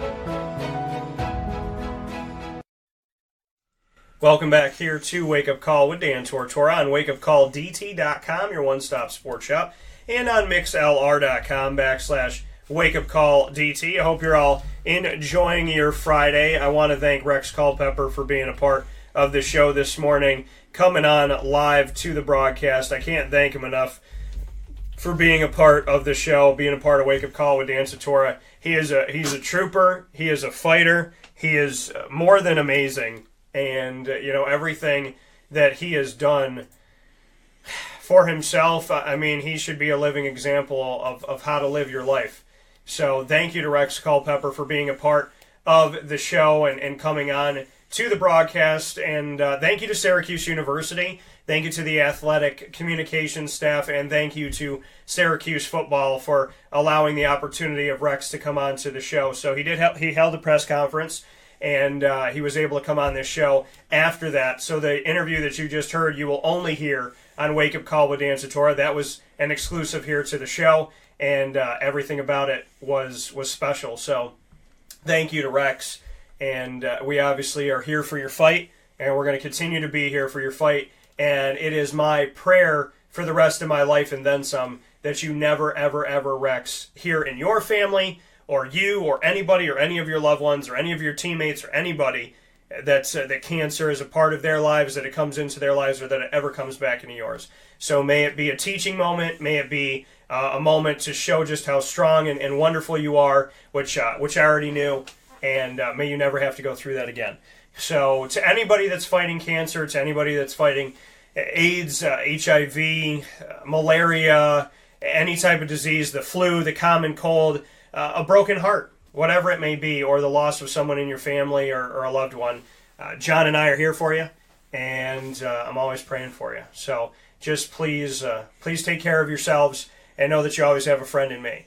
The common misconception of a broadcaster is that we like to talk.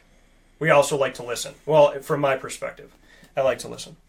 So if anybody ever needs to talk about anything, we're here. With that being said, John Newman is here with me, Collectible Corner. You're seeing the ticker on the bottom here. We have an all-new feed on Facebook Live. It's facebook.com/LiveNowDT. That's Live Now, D as in Dan, T as in Thomas. So facebook.com/LiveNowDT, speaking on sports cards and the bigger sports world. And, of course, we're continuing here on mixlr.com/WakeUpCallDT, where we are every Monday through Friday from 9 a.m. to 11 a.m. Eastern Time. And John Newman's in the building of Newman Sports Cards for Collectible Corner. Cool thing about John is that, when you respect somebody on the field or on the court, you take off your jersey, they take off their jersey, and you hand them to each other. Well, I handed John a wake-up call shirt a few weeks ago, and John has now handed me this Newman Sports Card shirt. So we essentially, John, have traded jerseys. Yeah. Is that a level of there a level of respect here in the room? Oh, definitely. Okay. So we're both wearing Newman Sports Card shirts today. We got you. Speaking of uniforms, we're in uniform. Yeah, we're in uniform right now. I'm really comfortable. I got meetings after this. I might just go like this. Screw it. Hey, Dan, what are you here for? You're here to sell me Newman Sports Cards? No. Just here for fun. Just here to show you. I love the new logo. Yeah. And you know what? And John's like, we put up a post for CNY Pop Festival, and he's like, new logo, and then he puts it on there. And I was like, my poor intern. He blames the intern. Zach That's what interns are for. Yeah. In Canada. No offense to our neighbors to the north. What is? Blaming things. Oh, blaming things? We always blame Canada.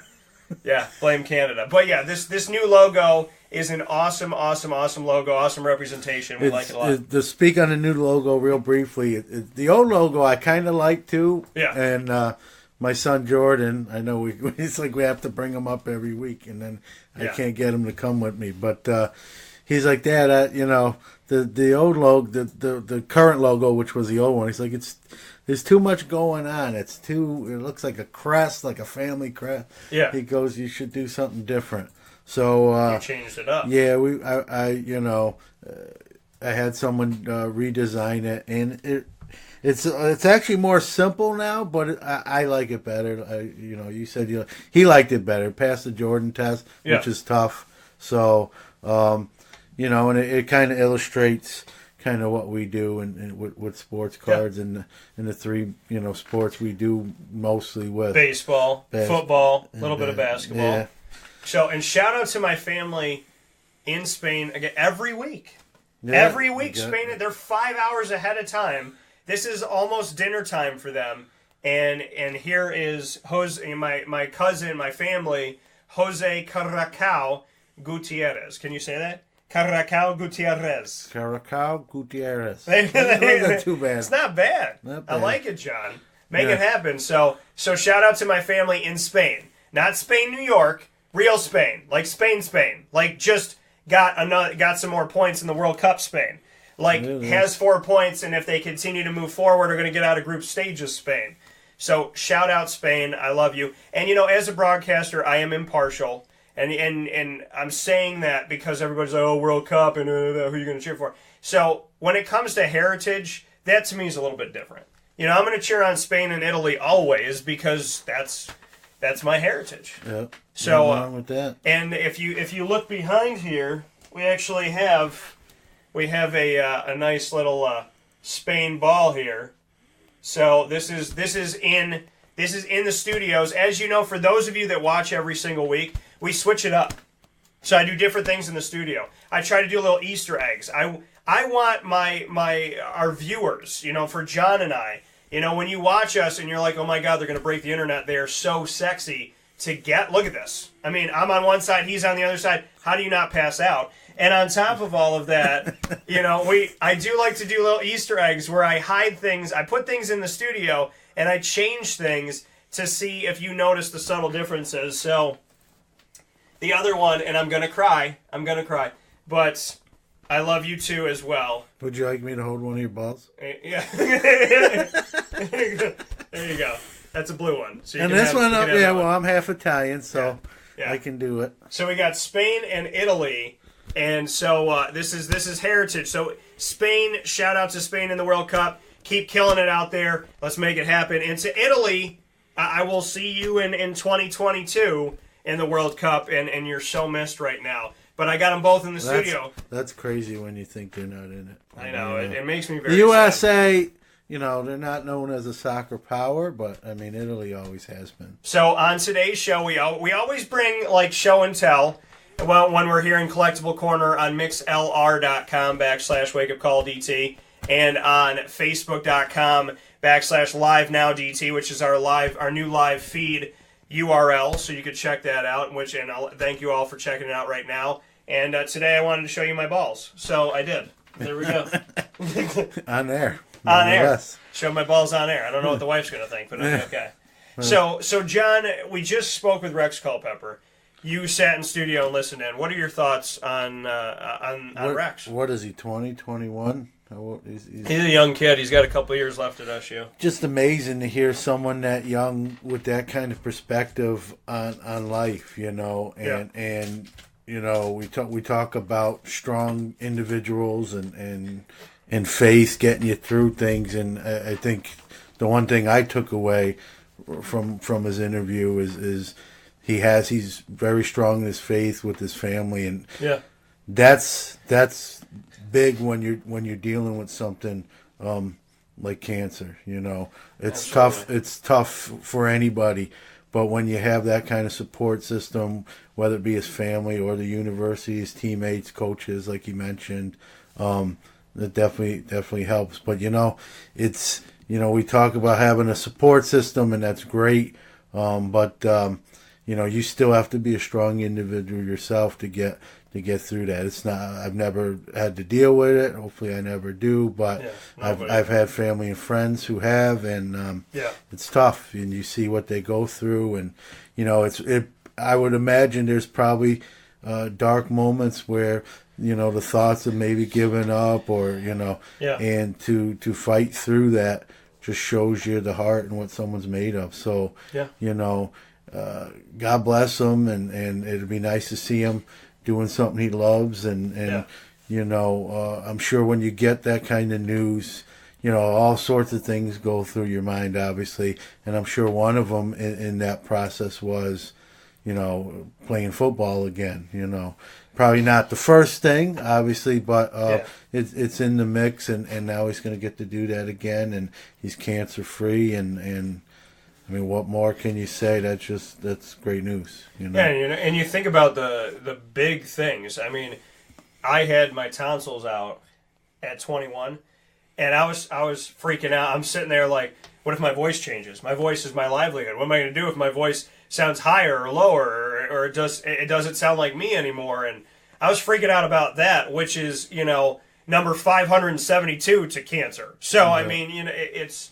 I can only imagine the things that went through his head, but he's such a good guy, and I hope that he feels that genuineness. I hope that comes through from me to him, because I do. I mean, I care about everybody that's been on the show, but Rex he's such a nice guy. Yeah, like the saying goes, you want good things to happen to good people. Absolutely. So I want good things. I mean, that when people are bad, I want them to. Well, you're a nicer life. guy than I am.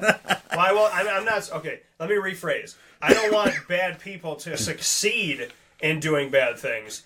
I want kind of God's way of kind of stopping you. And I'm not going to say, I'm going to make an analogy, but I'm not saying I want this to happen. But when Saul, who hated Catholics in the Bible, when God knocked him off the horse and blinded him, and then he became St. Paul, and he was one of the biggest supporters of God and faith-filled people ever, that's moment of, I want that aha moment with these people that are out there doing bad things. And I mean, listen, if you're somebody out there in society that's ripping on someone for going out and doing what they love, I can't wrap my head around it. We were talking about this before, John, is that, I live in a world where I wake up every day and I love what I do, and I do it to the best of my ability, and I try really hard to do it, and I try to be different, and I put myself out there, and I study a lot, and I talk to as many coaches as I can.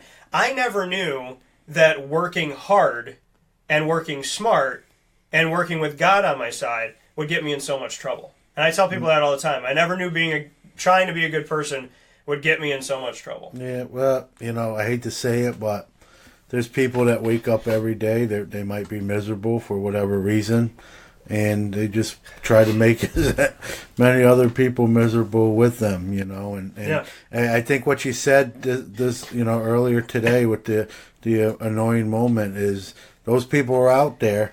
But and this will sound harsh, but I think you can't worry about them. You got to do you, as they say, and those people. Some people just never going to like you, me, you, or other people too. Yeah. And well, if you worry about everything, you're never going to go outside. You can't, and it's funny, listening to you during that segment. When I was younger, I was more kind of worried. I think when you're younger, your ego's bigger. I think you worry about, I want this person to like me, I want everyone to like me. And then you get older, or as you get older, you get a little more life experience, and you realize that world really doesn't exist. And the sooner you come to those terms, the more you realize, like, I'm just going to be a good person or try to be a good person.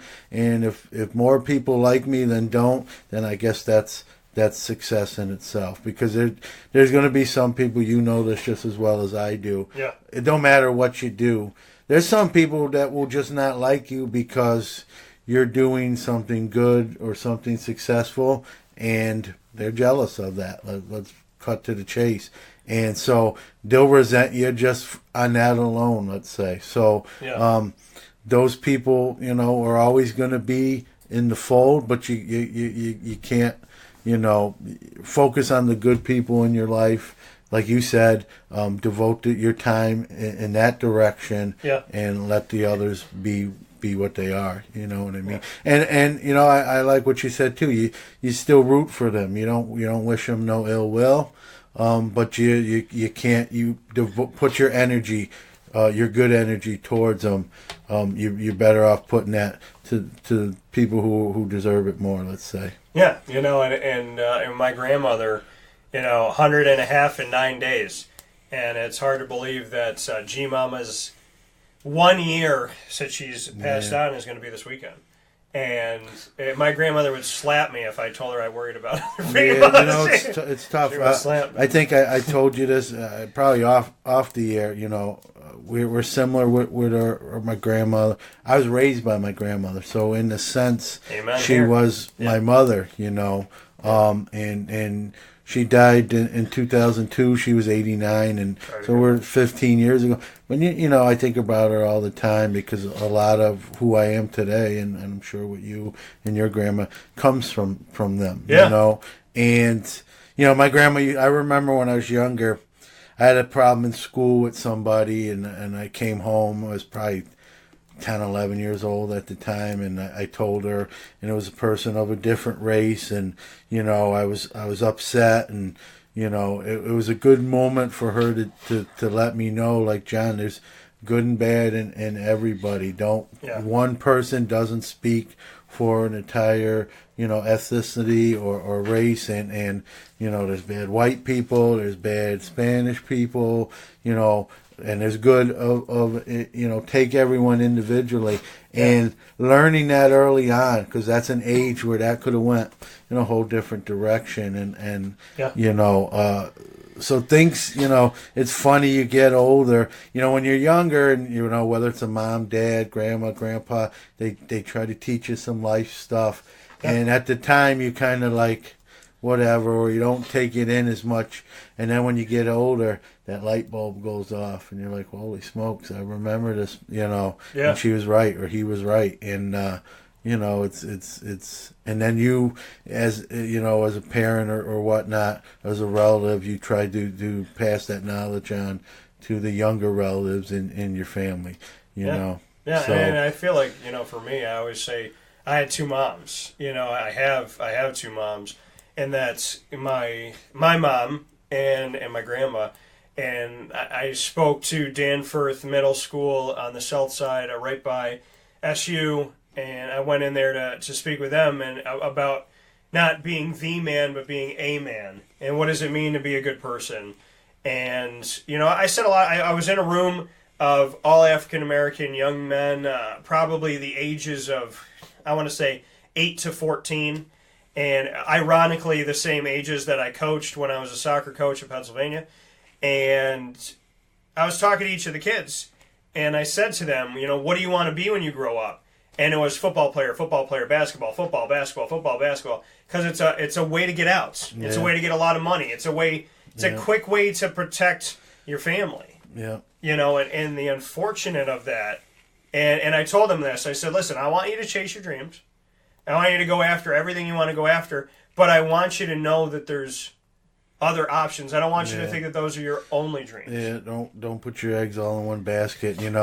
I coach at the high school level, and like you said, you do not want to crush any kid's dreams, but at the same time, as an adult, as a coach, you need to be realistic too and let them know that, you know, it's a rare thing, but go for it.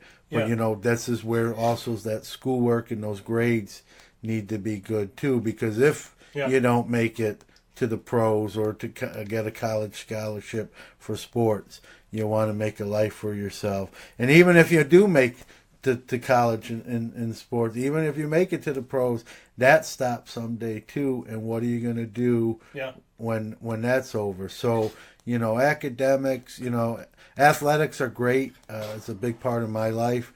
But academics is, you know, a good coach will stress those highly, okay, because he or she knows that in the long run, that's really what it comes down to. Yeah, I mean, whether you make it or not, there's life after.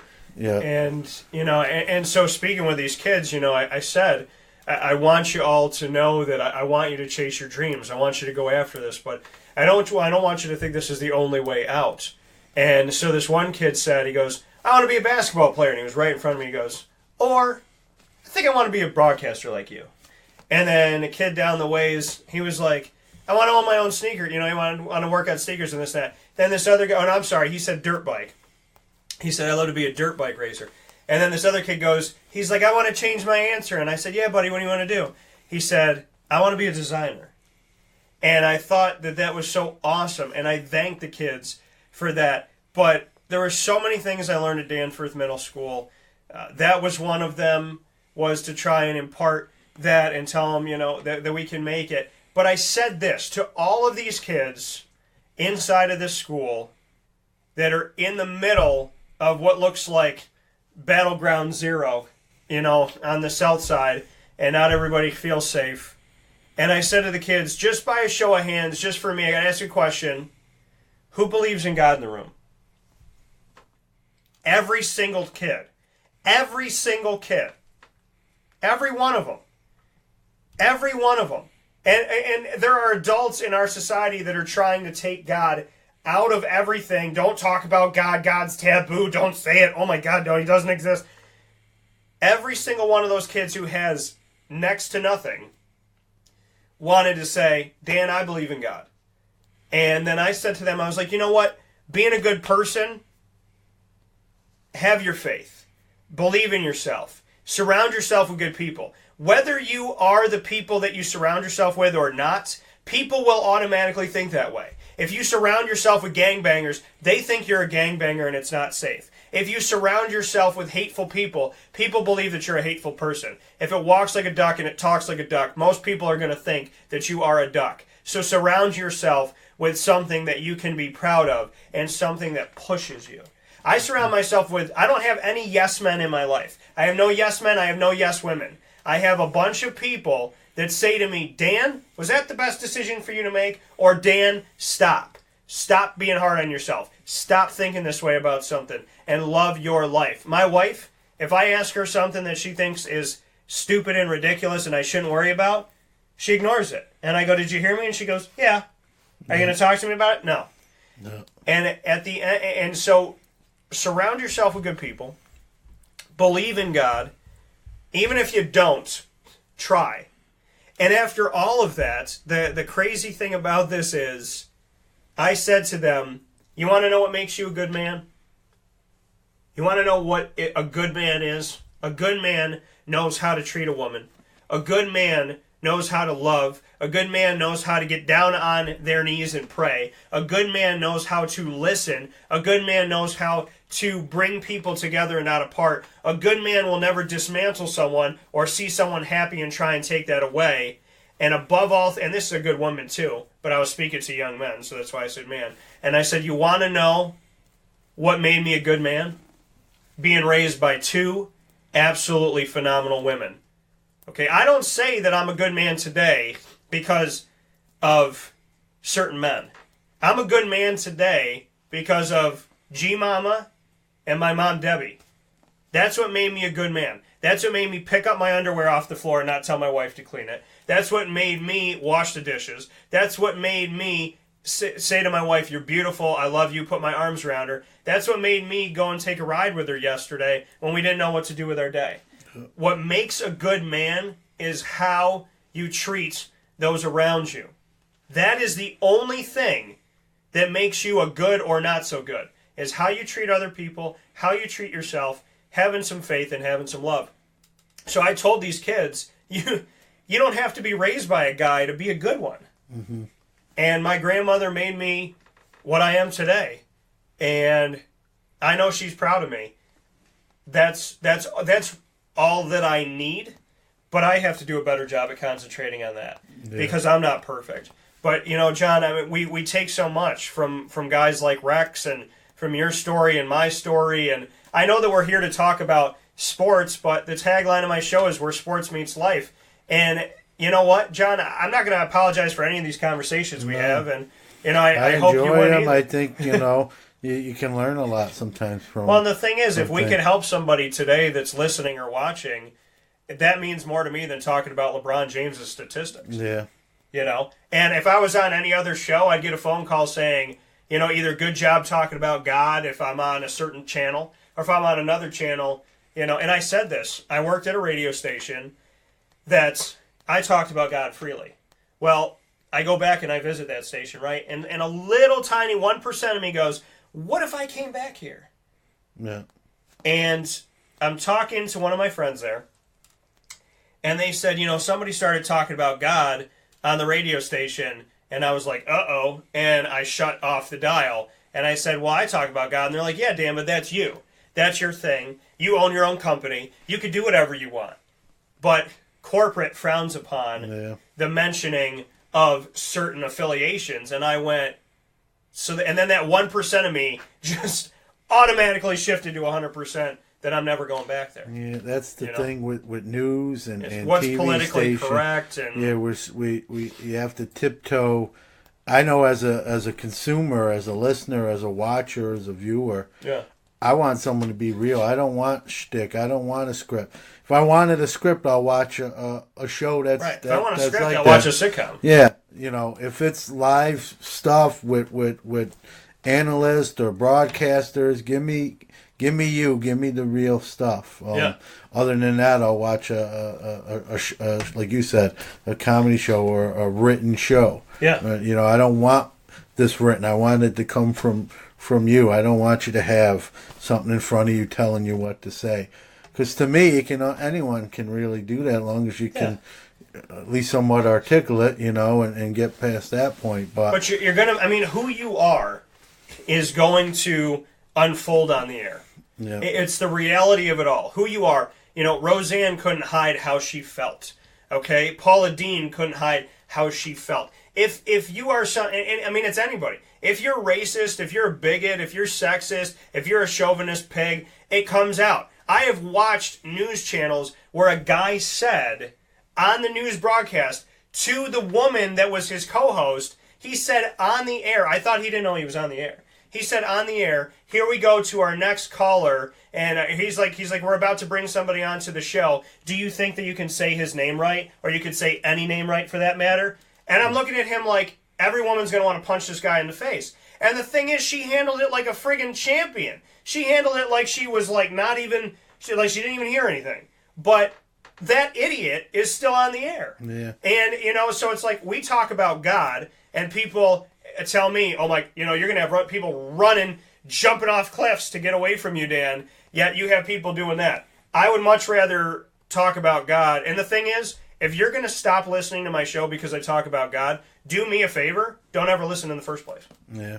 I mean, I'm not afraid to say that because I can't change who I am. I'm older than you, Dan. I remember watching shows, when I was younger, where they would have different viewpoints on there, and that was the beauty of the show, was this civilized debate. Sometimes voices may have got raised, but the passion on both sides, whichever one you agreed on, and now these shows don't exist. Now everyone on that stage or everyone on that set has to think alike. Be a certain way. Why did we get to that? You know, and I'll tell you. who's the judge? Who's the judge that side of the aisle is right for sure? You know, what about the side that's not represented? Well, I would tell you flat out that I could say, oh, you know, I got my wife Kate, and they would be like, that's great. What is she? And I'd be like, oh, she's a white woman with blonde hair and blue eyes. I don't think that's going to trend well. We're going to do your show, but you're going to have a Mexican wife, and you're going to have an African-American baby that you adopted.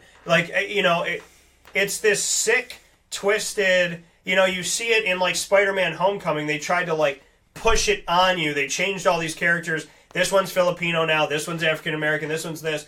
Just to appease a crowd, and it's changing the story. And to me, that does more damage than the good. Yeah, because then I don't know if I got the job because of who I am. You're being force-fed it rather than the message be sent naturally. I don't want affirmative action. I want somebody to get a job on the content of their character. And I will tell you this wholeheartedly. I believe in God. Bring me a Hindu, a Muslim, a Jew, a Buddhist, an agnostic, an atheist, a Baptist, an Episcopalian, and so on and so forth. Put them all in the studio with me, and let's all have a conversation about God. Yeah. Because I can do that. And years ago, you could have that show. But now you can't do anything. It's either you do or you don't. Now you can't. And I don't know why. I don't know why we got to that point, you know, where, you know, I mean, even going back to the sports realm, you know, I'll say it, you know, ESPN's let people go because of their opinion. When did they people all have to have the same opinion now? Yeah, unless the opinion's terrible, you know, something racist or something really derogatory, but just supporting a candidate, you know, saying who you like for president or in a congressional race is reason for dismissal. Well, look at Kevin McHale. He came out this week in support of Donald Trump. He was one of the top 10 things on Twitter, and now people are calling for his head on a stake. Yeah, I just don't know. But if he supported Hillary Clinton, nothing would happen. If he supported Bernie Sanders, nothing would happen. But I mean, it's crazy to me that it's like, whatever happened to? I mean, we're in the land of the free. So whoever you vote for, imagine if it was like this, right? If you went to Burger King and not McDonald's, and every time you went to Burger King, there were picketers banging on your car, calling you a hateful person, threatening to kill you because you chose this over that. Now, I understand that I'm dumbing down Democrat and Republican to Burger King and McDonald's, but just go with me on this. How stupid would it be for somebody to go crazy on you because of that? Or if you said, I don't like Wegmans, and so you had people outside your house, egging your house, threatening to rape your children and kill you. I mean, it's people's decisions are their decisions. You're not hurting anybody by going to a voting booth. You're not hurting anybody by going to whatever restaurant you want to go to or grocery store you want to go to. I mean, it is how you feel. And whether you like LeBron James or not, going to a game and saying that you want to kill him, you hope he dies in a car crash. I mean, I've been to the Carrier Dome where an official is leaving the building and there are people literally praying to God that this guy gets killed on the way home. Yeah, it's crazy. And it's like, for what? Boo him. You know what I mean? If you want boo, express boo. your opinion. But in an opinion, cheers, but if I said on the show, this is who I voted for, or this is my religion, or this is this, and you loved me up to this point, and now you hate me, that's sick. Because I would never do that to you. You know, people say to me, I make jokes, because I do on the show, I make jokes about Hillary, I make jokes about Trump, I do Bernie's impression. You know, in all real, I mean, I'm comic relief to the craziness that's going on. Yeah. But the reality of it all is, if you are offended and you're on this side or you're on that side, it's like, you know what? Life is not that serious. Take a step back and realize you're just an unhappy person. And if you boycotted everything you claim to boycott, then you wouldn't eat food, you wouldn't watch TV, you wouldn't listen to anything, you wouldn't read anything. And if you are one of those people that only watches this TV station and only watches or only listens to this or only goes here or only goes there, then you are the hypocrite that you hate. Because you hate people that are narrow-minded that you'll never get to, but you're narrow-minded and nobody's getting to you. You have to be open-minded. I will sit with a Hindu and talk about their religion. Why? Because if for nothing else, I will learn something about somebody else. That, and you respect them as a person. Right. As long as they're not going out killing people, why not learn? You know, it's. I don't want to sit with a murderer. You know, we not to get super political. You know, we that the leaders like Putin or Kim Jong-il, they've killed people who oppose them. Just had people killed. Right. You know, we're not heading that in that direction. but. Yeah, we're doing that by censorship. If we want everyone on this stage or everyone on this show to agree on the exact same thing. So we're not killing people per se, right? But we're in a sense eliminating them from having a voice. So other than the death part, there's not a whole lot of difference between those two scenarios. No, and I know that's a bad analogy when someone is losing their life to not being allowed to speak. No, but it's not, because it's the first step in that direction. Yeah, and so we'll be critical of those actions by those two world leaders, as we should be, because that's criminal. But we're in a sense doing that here without the death part. We're just not giving equal time, and we're shunning people and shutting them out. Well, it's the craziness of saying, if you're African American and you walk into a store and they say we don't serve African Americans, well, that's wrong. But somebody will say, well, if you don't serve Trump supporters, I'm cool with that. Yeah. And it's it's either this or it's not. It's either you serve everybody or you serve nobody. You can't say, well, I'm only going to serve people who tell me they voted for Hillary. I'm only going to serve people who are black. I'm only going to serve people who are Asian. I'm only going to serve people who are white. It's not fair to say it in any... And if you are a person saying, I accept everybody and I love everybody, unless you are a ... then you're a hypocrite. I can't say that I accept all listeners from all backgrounds except these people. I love everybody except these people. You can't say that, because it negates everything you said before. It's like what I always tell you. If anybody ever gives you an apology and says, I'm sorry, but, walk out of the room, because the apology's gone. I'm sorry, but this was your fault. I'm sorry, but you made me do it. I have somebody in my family who never apologizes, and the only time that they will ever apologize is say, I'm sorry for what you think I did, or I'm sorry for how you took it, or I'm sorry, but you made me do it. They spin it back. It's not an apology. Just say I'm sorry, period, and give them a hug. But the fact of the matter is, people have opinions. People have beliefs. People have thoughts. You might think that it's nuts. I might think it's crazy to go in the world without God. But you know what? And let me rephrase what I said before when I said I never sit with a murderer. I never sit with a murderer and support the murderer. But I would sit with a murderer and talk about, why did you do it? What pushed you to this way? What made you feel this way? What made you believe that this was okay? Because every single person has a voice. And some people are screaming out for help. And if we just write people off, how about millennials? Right? Oh, they're a millennial? You know what? John's son's a millennial. And John's son is a good kid. But some people say all millennials don't work hard. All millennials don't get it. All millennials are always on their phone. All millennials just want to do is sit at home and make $1 million and not do anything. But that is not true. Case in point, your son, Zach Bowden, that works for me. If you group everybody into one thing... Yeah, why do we even label like a whole generation? There's 1 million people in that generation. They're not all... You don't get 1 million people that are the same. So how do you put a tag on them like that? You know? That's crazy. Well, you and I we're similar, but we're not the same. No, and that's you know the what beauty. I mean? That's the beauty of it. You know, that's the, you know, there's a song I like by one of my favorite bands. It's a band called Live, and they do a song that's called "The Beauty of Gray," and that's really what the song's about. Is that's the beauty of life. That it's not a black and white world.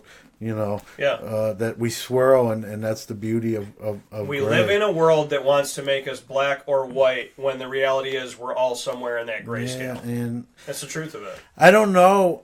You know, I'm gonna, again, the old man on the porch here. You know, at 45, I don't know how that happened, and I'm sure it wasn't as quick as it seems, but it seemed to happen quick. You know, even myself, Dan, I'll put it out there. You know, I'm a Republican and I voted Trump. But I don't agree with every decision he makes. And while I like a lot of things, Yeah. you know, that's the thing. Why can't you, you know, like you know, the other side, sometimes Democrats with Obama, everything he did was great. Why can't you? I can be critical of someone I like. You know, I didn't agree. Right. I like him overall, but I thought he dropped the ball there. I don't think any president is perfect. No, because there's no such thing. You literally can't please everybody. And the president of the United States is asked by every single group of every single faction to please them. And you're not going to please them. So Donald Trump is never going to be a perfect president. Abraham Lincoln wasn't perfect. George Washington wasn't perfect. I mean, you think about it. People love George Washington, and then other people are like, he was a murderer. He was a killer. He did horrible things. One of our greatest presidents, JFK, you know, did a lot of great things, and obviously was killed in office. But there's some things, if you do your research, that kind of tarnish that. Bill Clinton lied to your face. He lied to your face. And anyone in your life, if your parents lied to you, if your sister, your brother, your girlfriend, your boyfriend, somebody lied to you, you would be so hurt, so distraught. But he lied to your face. And what did people say? Well, the economy's okay. Well, like So, here's a like, perfect nobody's example perfect. of what I'm trying to get at is I just you know, to let everyone know I'm a Republican. So I didn't you know, I have voted for Democrats before as a Republican. I didn't vote for Bill Clinton. But he actually wasn't you take away some of the extracurricular stuff, he actually was a fairly decent president. So I can say that as a Republican. I don't just say, man, he's terrible just because of what tag he wears, you know. And we've got to get past that you know, if you're a Democrat when Trump got elected, you already don't care. He's terrible. You hate him. And in a sense, you're rooting against your own country when you get to that level. I mean, if we've done anything in this election, whether you voted for Hillary or Trump or anybody in the primaries, or if you voted for Harambe, you know, the truth of the matter is we showed in this country how divided, how ugly, how disgusting, and how rude we are when somebody's on the other end of the spectrum. And what did they teach you in kindergarten? That if your favorite color is green and their favorite color, or I'll do it like this. I'll do a Republican Democrat. If your favorite color is red and Bobby's favorite color is blue, then you don't have any right to slap Bobby, and Bobby has no right to slap you, nor can Bobby make you change your color or you change Bobby's color. So I learned in kindergarten to be nice and to accept difference. And the older I've gotten, it's you have to accept only one side and one side only. If you're Republican, you can't vote Democrat. If you're Democrat, you can't vote Republican. You can't, if you're independent, nobody listens to you. The reality of it all is Republicans are not right on everything. Democrats are not right on everything. And if we've done anything to this country, we have divided it completely in half, which the last time that happened was a civil war, and everybody let me know how that went. Yeah. I just don't know. Like, you know, we're going back to Just the presidency. love your neighbor. If Hillary would have won, let's say, for example, I wouldn't have rooted against her to be a bad president to prove, whoever wins, to prove that I I'm right, one person over the country. That you want her you to know, fail. I would want her to truthfully prove me wrong of why I didn't vote for her. I didn't vote for you. You won. Now prove me wrong. Make this country the best that it can be. Fix some of the issues we're dealing with. I would be rooting for her. I may not have voted for her per se, but now that she's there, let's go as an American. What happened to that we don't vote for someone, they win, and we root against them? I mean, to me, that's so, I hate it's strong, but it's a borderline anti-American, or it is anti-American. Meeting hate with hate, because Trump has spread hate speech. People have thrown it right back at him. And I will promise you this, okay? If you're throwing hate at someone who's throwing hate, then they're going to keep throwing hate, which is going to make you throw hate, which is going to be perpetual hate for 4 years. And this is not what our children need to see. And it's going to be a thing where they go, well, Trump did it. Well, you did it. Well, I did it. Well, he did it. It doesn't matter. Just stop. This is what we can all agree on as Americans. Healthcare sucks, okay? Healthcare sucks. As a business owner, it sucks. Okay, that's number one. Healthcare sucks. The fact that people don't feel safe because of the color, the pigmentation of their skin. That sucks too. You know what else sucks? The fact that there's people that live in central and upstate New York and all over this country that are poor and have absolutely nothing, and nobody cares. The other thing that sucks is that there's people who are capable of working, don't have any disabilities, and are using the system and taking money away from hard-working taxpayers. That sucks too.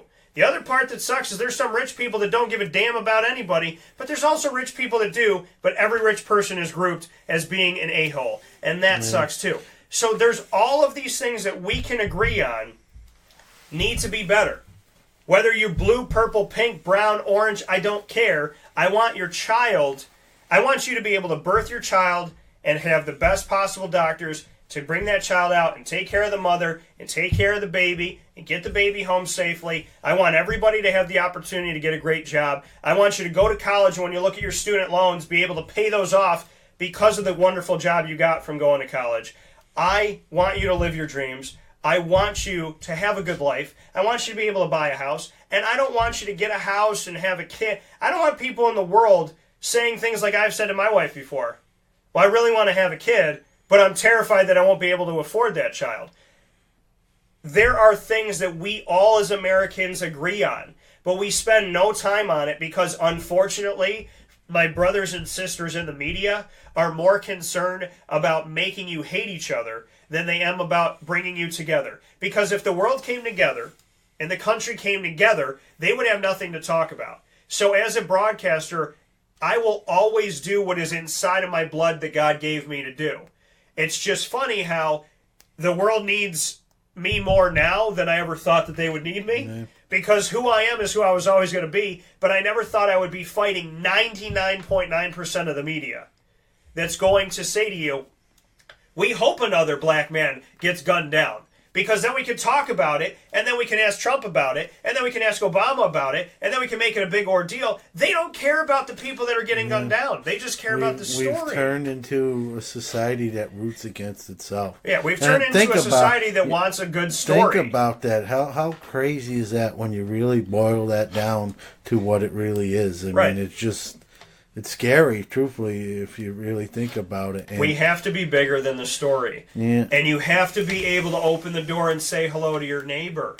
There's a guy that went by my house walking his dog, and I'm cutting my front lawn, and he looked at me and he nodded and said hello, and my head went, wow, that was awesome. And then my head said, I don't remember the last time somebody did that. You know, and that's the craziness of it all.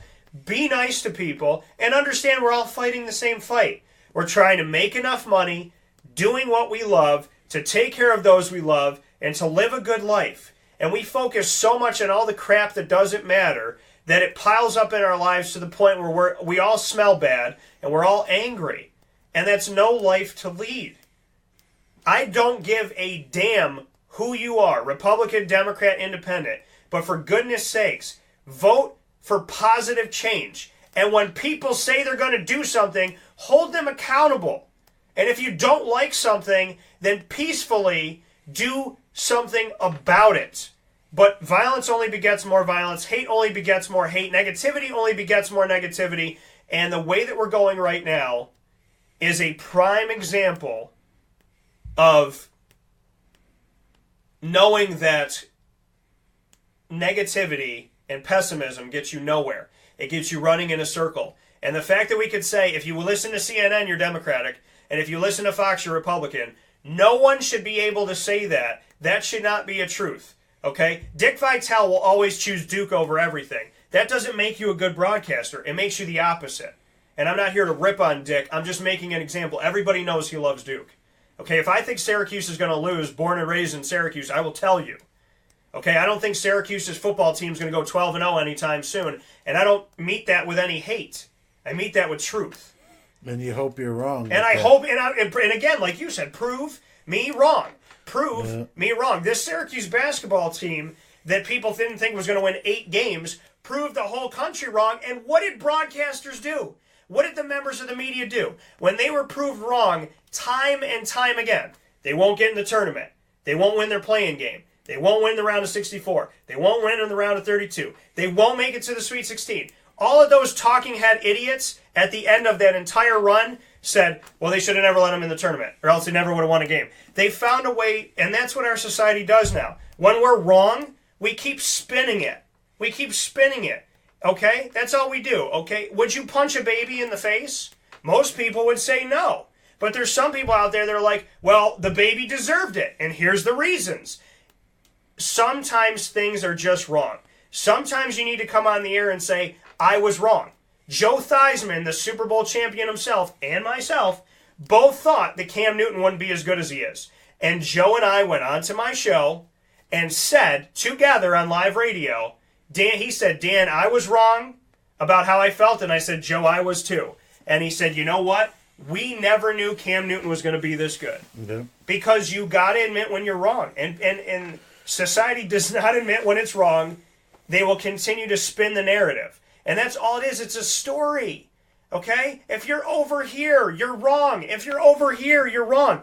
We meet in here. And there's truth to that. Because Democrats are not bad people. And Republicans are not bad people. And Catholics are not bad people. And Jews are not bad people. But we see things differently. Right? We see the world differently. And the only way to get things right is to say, I'm American. I want to feel safe in my home. I want to feel safe when I go to the movies. I want to feel safe when I'm at a sporting event.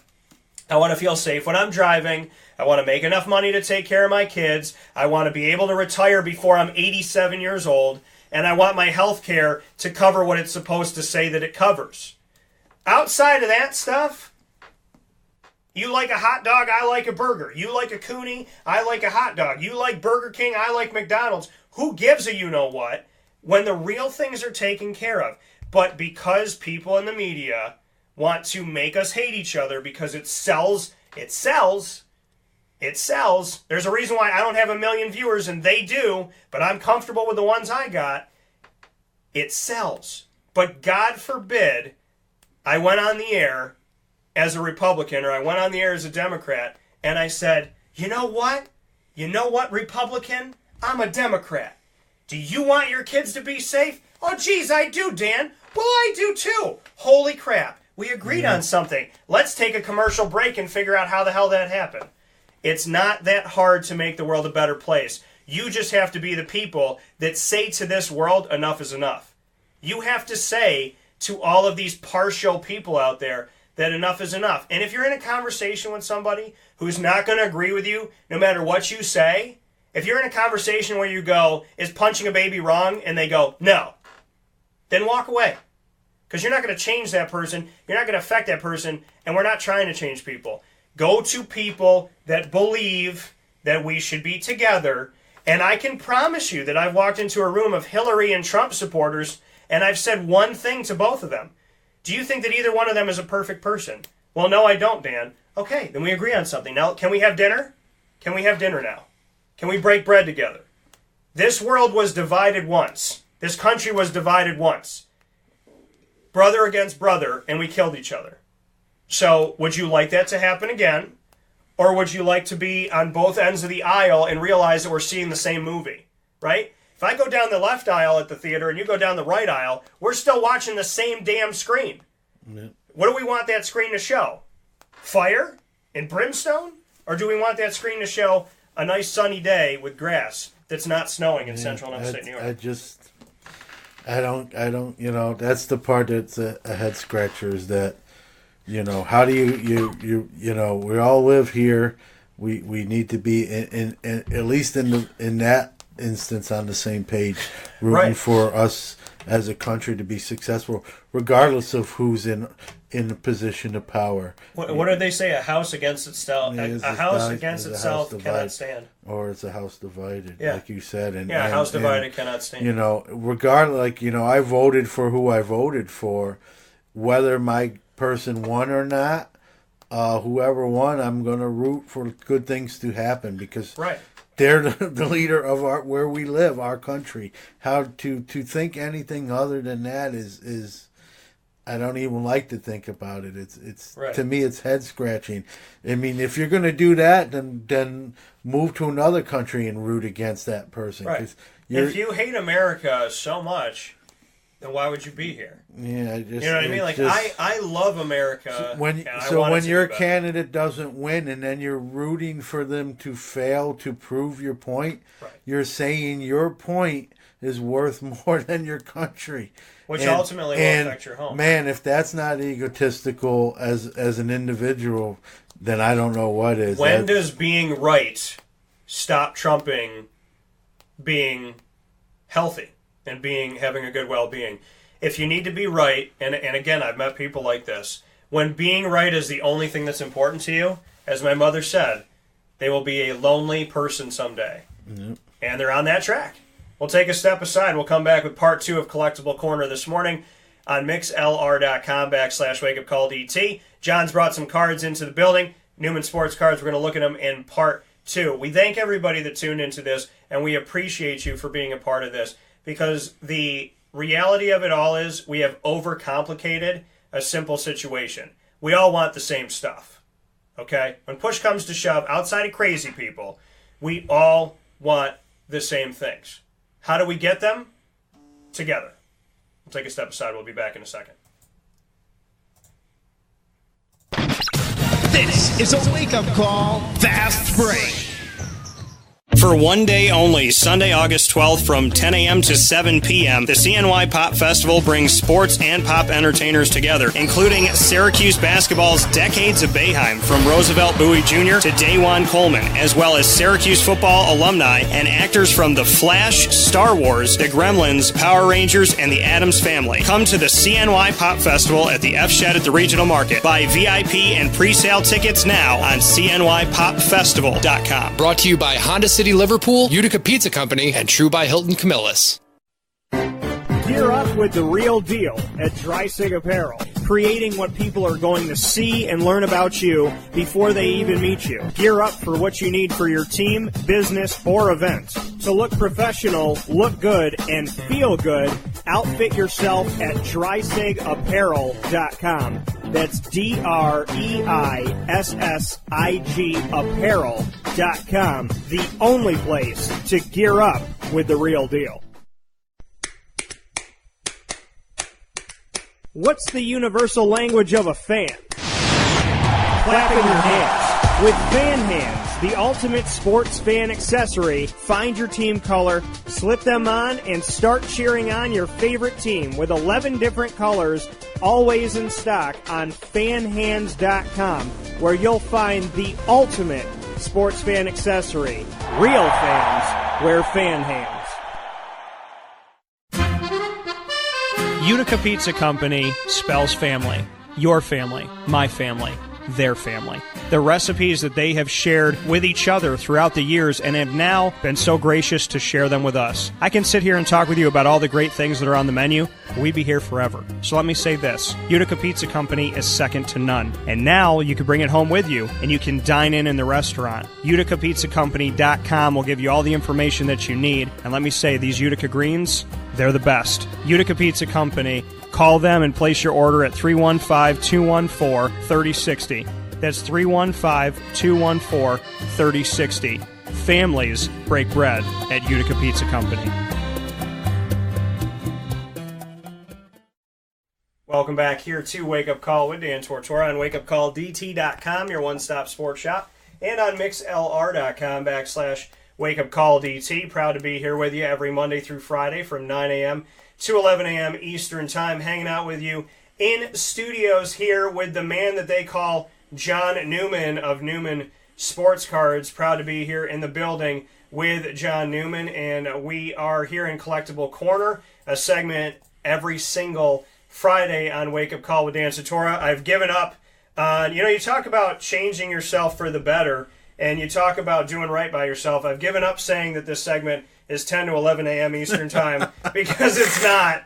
And as you know, Wake Up Call with Dan Tortora is on mixlr.com/wakeupcalldt. You can also pick it up on wakeupcalldt.com on the homepage every Monday through Friday from 9 to 11 a.m. Eastern Time. However, on Friday we're 9 to noon, 9 to I don't know, 9 to all day every day. So we appreciate you tuning in.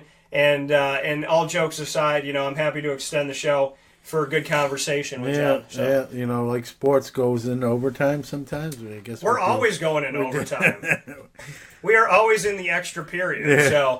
So John is here hanging out with me. This is called Collectible Corner. You're watching us on Facebook.com/LiveNowDT. And, of course, you're on MixLR.com/WakeUpCallDT listening in to the live stream. So we appreciate however you're listening in, and we thank you for it. John, we're going to show some cards. You brought some stuff. In the draft, the NBA draft was this week. It was actually yesterday for those of you that are watching and listening live.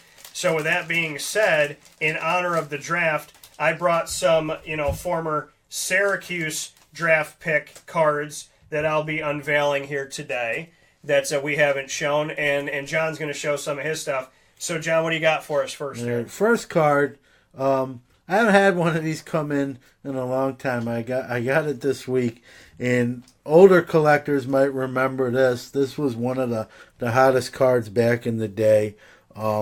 It's a Mark McGwire 1985 Topps rookie. Obviously, we all know the history of Mark McGwire. Yeah. The home run chase with Sammy, and it got a lot of people back. And then it came out that he was using performance-enhancing substances. His kind of star kind of faded. But, a lot of people don't realize he's still actually in baseball as a coach. Yeah. And there are a lot of people that are still like, this still has some, this card's between like $20 and $30. And there are a lot of people that are still, still fairly popular, despite some of those, things that he did. So this is one of those iconic cards. If someone's been in the hobby for a while, they'll definitely recognize this card right here. Okay, so we're going to show this one. Now, this is the 1984 United States baseball team with Mark McGwire, first baseman. Take a look at that. So for everybody listening in on mixlr.com/wakeupcalldt, I suggest that you simulcast on facebook.com/livenowdt, which is our new name of our live feed. It's facebook.com/livenowdt. And I remember back in the day, this card was upwards of $100. It was a 3-figure card. Obviously, the performance-enhancing stuff put a damper on it, but there's a lot of people that looks like a little kid. Yeah, crazy. That bat looks like it is way too tiny for Mark McGwire. Look at that. Yeah, Mark McGwire. And regardless of I'm not a fan of people who use those substances. But, these guys were still great players. Now, should they be in the Hall of Fame? I don't think so. But, it's such a gray area, talking about gray areas. Yeah. It's such a gray area because, some of these guys will still to this day tell you they didn't do something, And so it's hard, We've kind of tried them in the media, in the court of public opinion. Yeah. So, it is what it is. But, the Barry Bonds was a great player. Like, you could see his body change when he started doing some stuff. Yeah. But the numbers he put up prior to that were Hall of Fame as well. So, I guess, it depends what glasses you look through it, Yeah, I just wish these guys didn't do it, and we didn't have to have these if they didn't have any connection to it, and they didn't do it at any point in their career, then we didn't have to think about when they did it and this, that, and the other.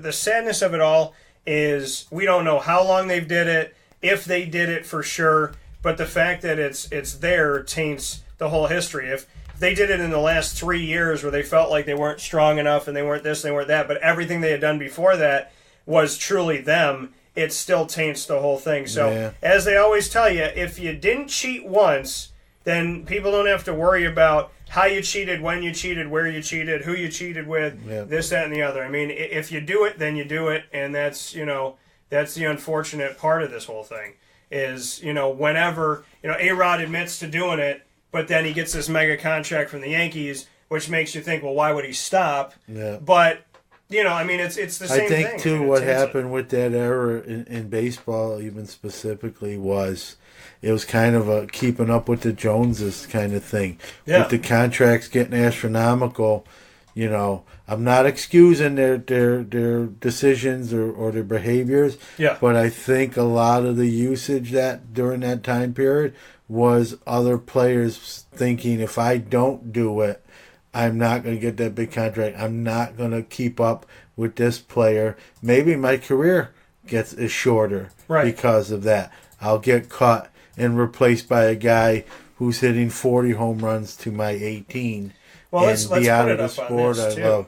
Is like, if we're in a situation, we go back to what baseball was after the strike, right? Yeah. So Mark McGwire and Sammy Sosa's quest to be one-upping one another, that brought so many people back to baseball. Arguably, what baseball is today was helped by what they did back then. So they do it allegedly with steroids. They allegedly cheat. Yet, if you don't have that moment, we don't get to where we are today. So something good came out of something bad. Yeah. And then how do you tell that story? Yeah, You know what I mean?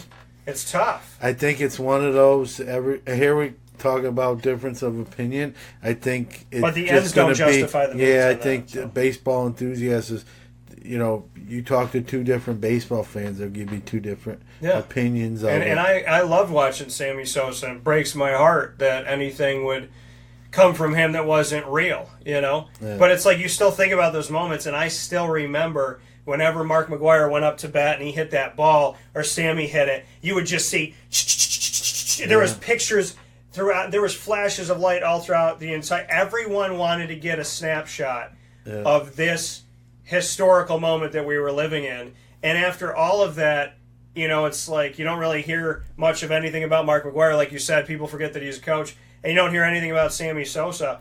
But in that moment and at that time, it was everything to baseball. It was a saving grace to baseball. Yeah, it transcended sports, too. There was people who weren't baseball fans that would watch, that started to pay attention, But the end didn't justify the means, so then you can come back a different way. Like you said, you ask two different baseball fans, what do you think about Mark McGwire and Sammy Sosa? You're going to get at least two different answers. If not, well, I believe Mark did it, but because I've been there. Well, Mark did it, but Sammy didn't. Yeah. Well, Sammy did it, but couldn't have been as bad with Mark. There's people that are fans of one or the other that want to say, well, I don't want to believe Sammy did it, but I'll believe that Mark did it. Yeah. And then when Mark got questioned, I love his quote, and I'm being very facetious with this. When Mark McGwire said, when he was brought up and he went to the congressional hearing and all that stuff, and they said, did you or did you not use steroids when you were playing baseball? And he leaned into the microphone. Here, let me get he leans into the mic and he goes, well, I'm not here to talk about anything that happened before today. I'm here to talk about today. I'm not here to talk about the past. And I was like, Mark, you're severely mistaken. Nobody wants to know what you had for breakfast today. They want to know if you took steroids. I mean, like, you're there. Me, I remember that, too, and that answer spoke volumes. I did it. That's really what it's. You're better off. He was better off not saying anything. He was better off he was better off pushing the mic away and just running. Just running out of the room. Invoking his Fifth Amendment rights. Yeah, I plead the Fifth. But by saying I'm not here to talk about anything today or the past. Like somebody who murdered someone. Yeah. I'm not here to talk about if I murdered someone in the past. I can tell you for sure that I didn't murder anybody today. It's like, that's a great... it's funny. I think some of these celebrities and athletes, I think, I hate to say it like this, they live kind of in their own little world, and in a bubble. I don't think they realize what that actual statement is actually saying. Yeah. I think in the moment they think that's okay, that gets me off the hook, but instead it indicts you even further. If somebody said to me, Dan, have you ever raped somebody? My answer is no. Yeah. If I said, I'm not going to talk about the past, then even if I didn't, I did. Dan, have you ever done drugs? I'm not here to talk about that today. If you didn't, that's what I tell people all the time, whether you're sports, anybody in the media, it doesn't matter, normal person, if you didn't do something, just say you didn't do something. Right. Dan, have you ever cheated on your wife? No. Dan, have you ever done drugs? No. Dan, have you ever smoked a cigarette? No. Dan, have you ever been drunk? No. Dan, have you ever raped somebody? No. Dan, could you ever do that? No. It's like, they're no. Like when Lance Armstrong, he screams no, and then we're like, okay, we believe him, but then it ends up, like, he was an enigma because it ended up being true. But I don't get it with people all the time. If you didn't do something, why would you leave any flicker of a thought that you did? Why would you want that on your conscience? But the flip side of it is, in the world we live in today, if some ex-girlfriend or ex-boyfriend goes on Twitter and says, hey, such and such beat me, some random person is going to message you and go, I can't believe you beat that person. Yeah. And there's no truth to it. And that is the sad thing about it, is if you make an accusation these days, people believe it. You know, when you're younger, you're raised that you're innocent till proven guilty. But now you're guilty till proven innocent. If you live long enough in this, you realize that you're guilty until you can prove yourself innocent. Right. So just say no. Yeah. No. Or nothing. You know. Or nothing. Even the most ardent McGuire supporter with that statement probably had to say, "Oh boy," you know. I'm not here to talk about what happened in the past. I'm here to talk about today. Well, Mark, nobody knows what you're doing today. And at the time, he wasn't coaching. He was just kind of doing his thing. It's like, Mark, what are we going to... So we brought you to a congressional hearing to ask you what you had for breakfast? Yeah, and I don't know... Do you like Fruit Loops or Cheerios? I don't know. Most of them have legal representation. I don't know what those guys are telling them, but... I have no idea. You know, and they're paying for that very true. That advice, you know. So we have the Mark McGuire. What is this card worth now? This one, about $20, $25. But you said it used to be in the hundreds. Yeah, it used to be $100. Used to be in the hundreds, and because this man used a microphone improperly, it's now worth $20. Let's say 20. 20? Yeah, it's 20-ish. about 20. About 20. Yep.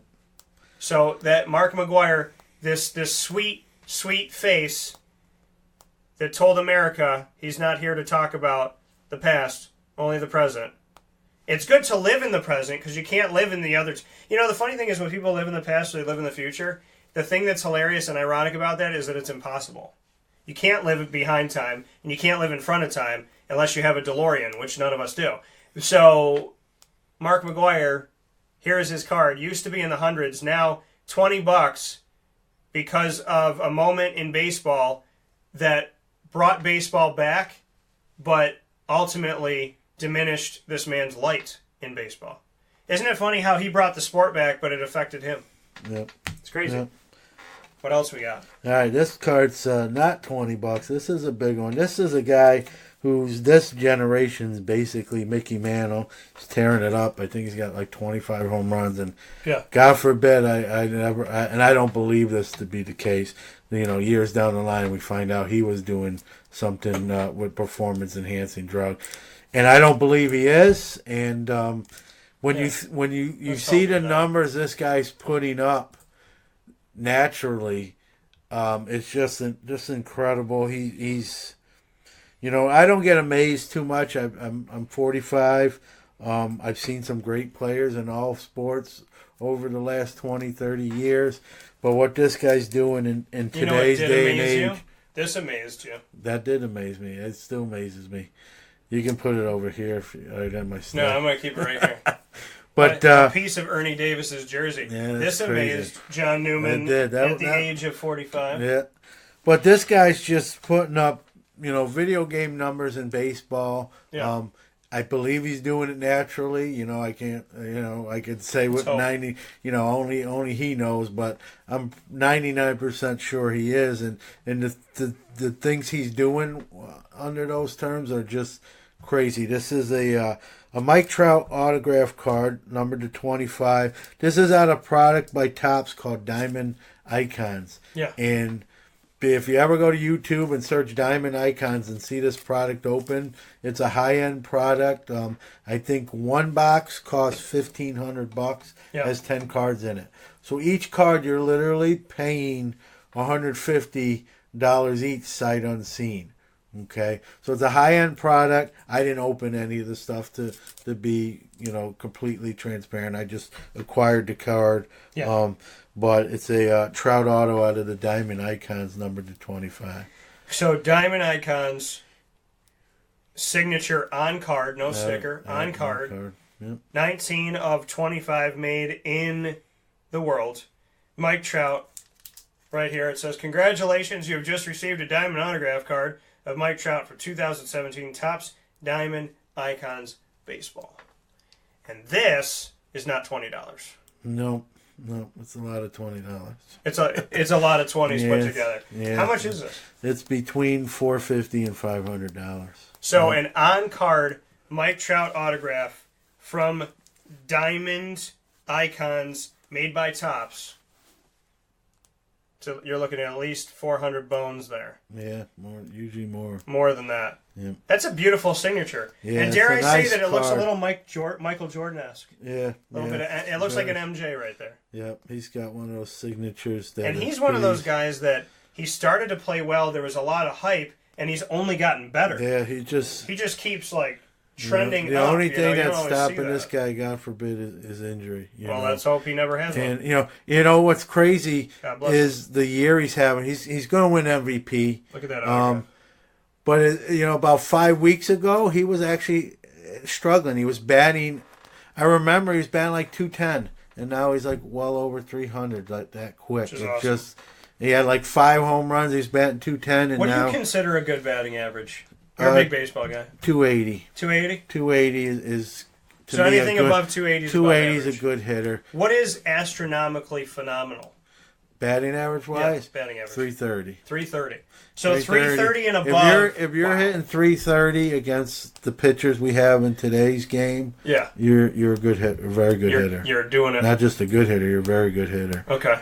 Fair enough. That's why when we talked about Jose Altuve a week or two back. Yeah. To see there's a guy that just hits every year, and of that size. He's not only hitting in the 300s, talking about being a very good hitter. Yeah. He's also hitting for power too. Yeah. That's just there's certain guys that just you're amazed by, or you're just wow, that's just something else. And he's one of those guys. Trout's obviously one of those guys. Yeah. So. Yeah. So Mike Trout. So we don't have a ton of time left, but we're gonna. I got like 4 or 5. How many do you want to see? Let's do 3 more. Okay. We'll save 2 for next week because I'm going to show the ones I got to. Okay. So let's do 3 more. So we only got a few minutes left here on the show. Okay. So this is from that living set we talked about. Yeah. A few weeks back, Topps makes 3 new cards a week. There's going to be an eternal set. They don't see an ending to it. Yeah. The only way you'll get a guy will have more than 1 card is only when he changes teams. And this is a guy who's really hot right now, especially in this area. A lot of Yankee fans. It's Gleyber Torres. And what's neat about this card is, besides the whole thing with the living set, it's in his rookie year. So it's going to have that rookie designation. They actually do put the rookie cards around here. So this will be... So the living set will have rookies. It has already, yep. And this is just... Gleyber Torres right here. So besides being out of this eternal set, this will also be a Gleyber Torres rookie. And it'll be a Gleyber Torres rookie that a Yankee fan or Gleyber Torres collector, you can't pull these out of packs. They have to be either ordered from... Facsimile, yep. So that's a facsimile autograph, even though it's in red, folks. It's not a real autograph. No. Just so you know. And the only way you get these living set cards is from Topps or from someone who got them from Topps. So I get them from Topps. I order them from Topps, so someone can buy them. You can only get them at Topps.com. Yeah, and then once they're they're done, sold. They're pre-sold for 7 days, and they print only as many as ordered. So if it's 14,000, so once they're done, they're done. They're done, and that's it. So the next time Gleyber Torres will be in the set, he'd have to be in a different uniform. They'll never make a second Gleyber Torres Yankee. Yeah, it won't be a rookie. No. So this is kind of... Yep. Can we state the fact that he obviously is, got the face of, come on, man. Yeah, it's... Come on, man. No, Are you serious? Some of the photos they've used... Come on, that wasn't a strike. Come on, man. Look at that. I would get the card just for the come on, man face. Are you kidding me? That's the face. Really, though? That's the face. He's been smiling a lot lately with how he's playing. Gleyber Torres. I love that they have rookie cards. This is cool. Yeah, and so the next two more, but the next one I want to show you, it's a Corey Seager. He's injured. He's out for the year. And this is more of a tip for collectors who may be listening in. Yeah. When a guy goes down with an injury, obviously you don't root for something like that. But if you're looking to buy, that's the time. Maybe if you're a fan of that player, unfortunately you don't want him to get hurt. But that's the time where card prices go down. Yeah, the cards will drop. So you may want to. That's the time to buy. So Corey Seager's stuff went down. Not through bad playing, just by unfortunate injury. Yeah. So I brought this in. This card at one point was $60. I got a price tag that says $42. It's probably more in the $30, $35 range now. It's going down because he's hurt, but once he gets better, it's kind of buy low, sell high. Yeah. So once he gets back to health, these cards are going to go up. But it's an interesting thing that Mike said that I've experienced too in buying cards for my collection, is that when somebody gets hurt and their season is done, and you go to buy a card, you might look at $100 card that gets itself down to $70, $50 or something like that, and you buy up these players because for some reason they get forgotten when they go down. I mean, Tyler Lydon in his rookie season, his cards. I literally bought Tyler Lydon cards within the last, I want to say, 4 months. For $1 or $2 a piece, crazy. $1 or $2 on card signatures of rookies. So sometimes it's kind of like the stock market. You pick an opportune time to start buying some of those. And this cards has got a special cut to it. Yeah, it's a die cut. There's only 35 of these too. 35 die cut. A Tools of the Craft Power autograph card of Corey Seager. It is a sticker autograph, which means that he signs the sticker and they place the sticker on the card. Yep. And it's still awesome. Corey Seager, die cut. Drink that in, folks, and understand that this very nice card has gone down in price because of the injury. And so you're in a good place now to buy up your Corey Seager cards. And when he starts getting healthy again and is out there killing it in baseball, you're going to make sure that more than likely you can make back your investment. And yeah, it's kind of like day trading. Yeah. Buy when the stock's low and knowing that it's probably going to rebound. All right, this last one, I saved the best for last. I just got this in yesterday. Okay. I purchased this. I know you're gonna like this card, so I brought it. Okay. I won't even say anything. I'll just hand it to you. Oh! Mike's giving this to me. Mike? Who's Mike? Mike? I hope Mike gives it to you because John's not giving it. I was thinking about Michael Jordan right here. So I was thinking about Michael Jordan right there. So my head went to a different universe. I'm losing my mind today, folks. It's okay. So this is Marquise Lee. It is a Marquise Lee. It's a booklet. And there's a jersey relic, and then a Nike piece of the jersey, full piece of the Nike sign. So there's a jersey relic on top. There's the full Nike jersey relic on the bottom. It is a booklet card, which means that it'll fold and comes to you folding by Panini. And it's a 2 of 2. Meaning there's one more out There's there. one more in the world that's going to look probably just a little bit different. And, this is highly sought after just because of the you got that whole Nike swoosh. Some of these cards that have the Nike swoosh have like it cut off or halves on one card. So this is the booklet where it folds. Right? Yeah, I can actually take it out of here. I did that before. Mike Sofka, who does fantasy football, and John Newman, because Well, I did win a fantasy football championship, so there you go. So this is one side. This is the other side. And then you open as so. And you see the card itself. Marquise Lee, and as you can see here, folks, it's Marquise Lee kind of raised out, got a little 3D feel to the background picture.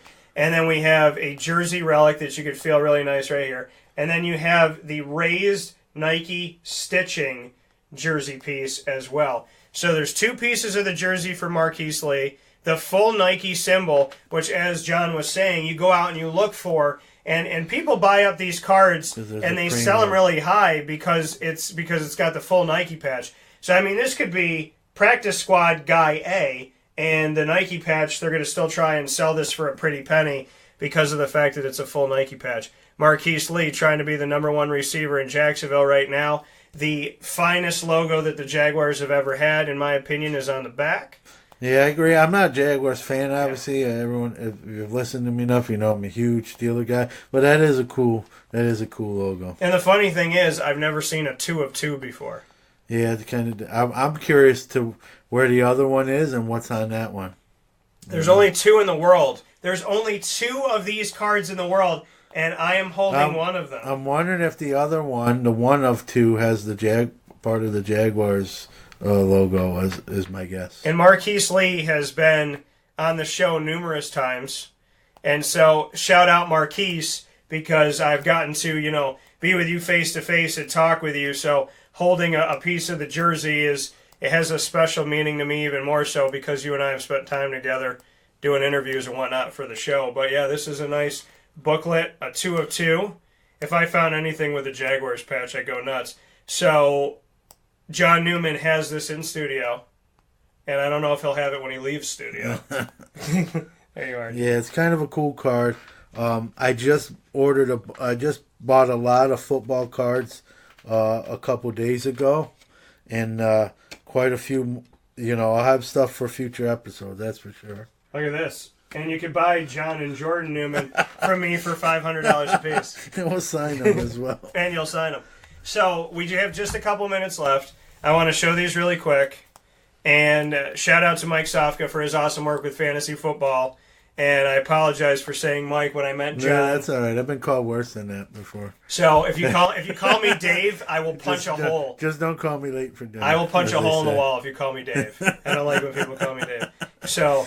So in honor of the NBA draft being yesterday, and for those of you that are watching live, the draft was on June 21st. So in honor of the NBA draft being recently, and the fact that Syracuse fans could take no ties, bad. Of fresh air because nobody was on the block to be leaving. So in honor of Syracuse getting all their players back and some Syracuse guys getting drafted here, I have a Wes Johnson rookie card that I've never shown. It's a sticker rookie of Wesley Johnson, who was drafted by the Minnesota Timberwolves. He's done pretty well. He's had a pretty good NBA career. And this is a 41 of 99 in the world. So only 99 of these puppies, one of them being in my possession. I will show you the Chris McCullough rookie here in all Syracuse garb, the Paninis. Contender. I'm a fan of contenders. It's just a crisp looking card. Yeah, I'm a fan of contenders because they show the college. I'm partial to the cards with the white backgrounds. Like that is a lot of the contenders. Kind of the white with the silver or gold foil just pops. So this is Syracuse University's Chris McCullough, who only played 15 games. He didn't wear the S very long. But so it looks like CV McCall, but that is Chris McCullough. Another one I want to show you is an actual draft day one. And this is Johnny Flynn signing a massive signature on card over the draft logo. That's a cool card. I was surprised. I thought he was going to have a better career.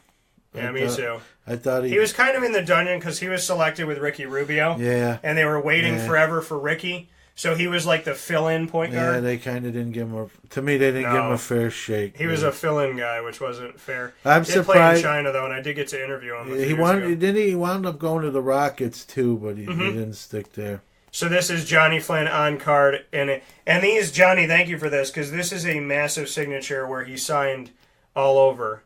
He signed over the Prestige logo, the draft logo. I love it. This one is one of my favorite players that I've never gotten an interview yet. His autograph looks like 2 sails or 2 shark fins.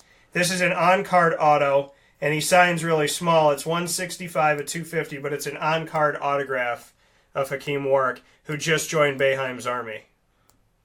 And I think we'll all remember him as the guy that blocked that shot at everybody wants to talk about Carmelo. If Hakeem Warwick didn't block that final shot in the corner, could have been an 81-81 tie going into overtime. So he was really playing with Carmelo, he probably didn't get as much credit as he deserved, but he was, and he had a pretty long NBA career as well. Yeah.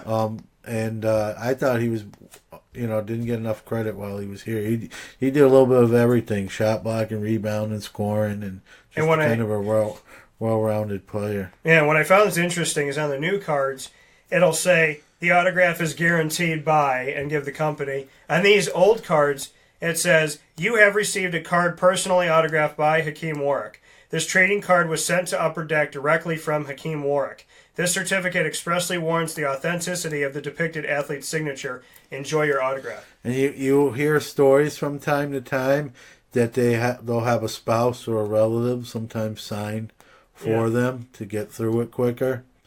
So now some of the latest things is the companies will send a rep to actually Topps, I guess now send somebody to witness. I just thought it was interesting. They didn't say this autograph. It says Hakeem multiple times. Yeah. And the thing about this is Hakeem had to sign 250 of these. So, that's like as John said, maybe they have somebody else. But this is an on-card auto of Hakeem. I have a bunch of other Hakeem Warwick signatures that all look exactly the same to that. And my final one, and the patch is not a real patch. It's a patch that was made for the card.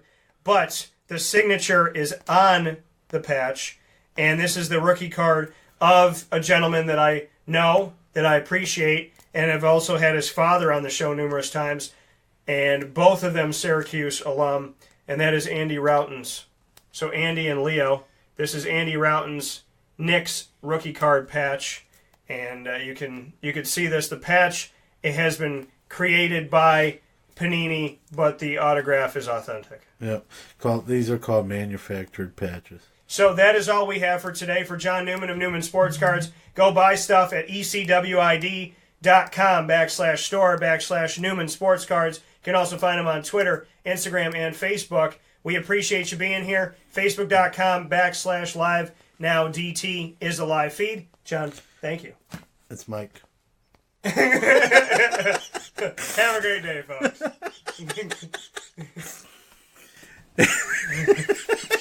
Nice. That's a good way to go out.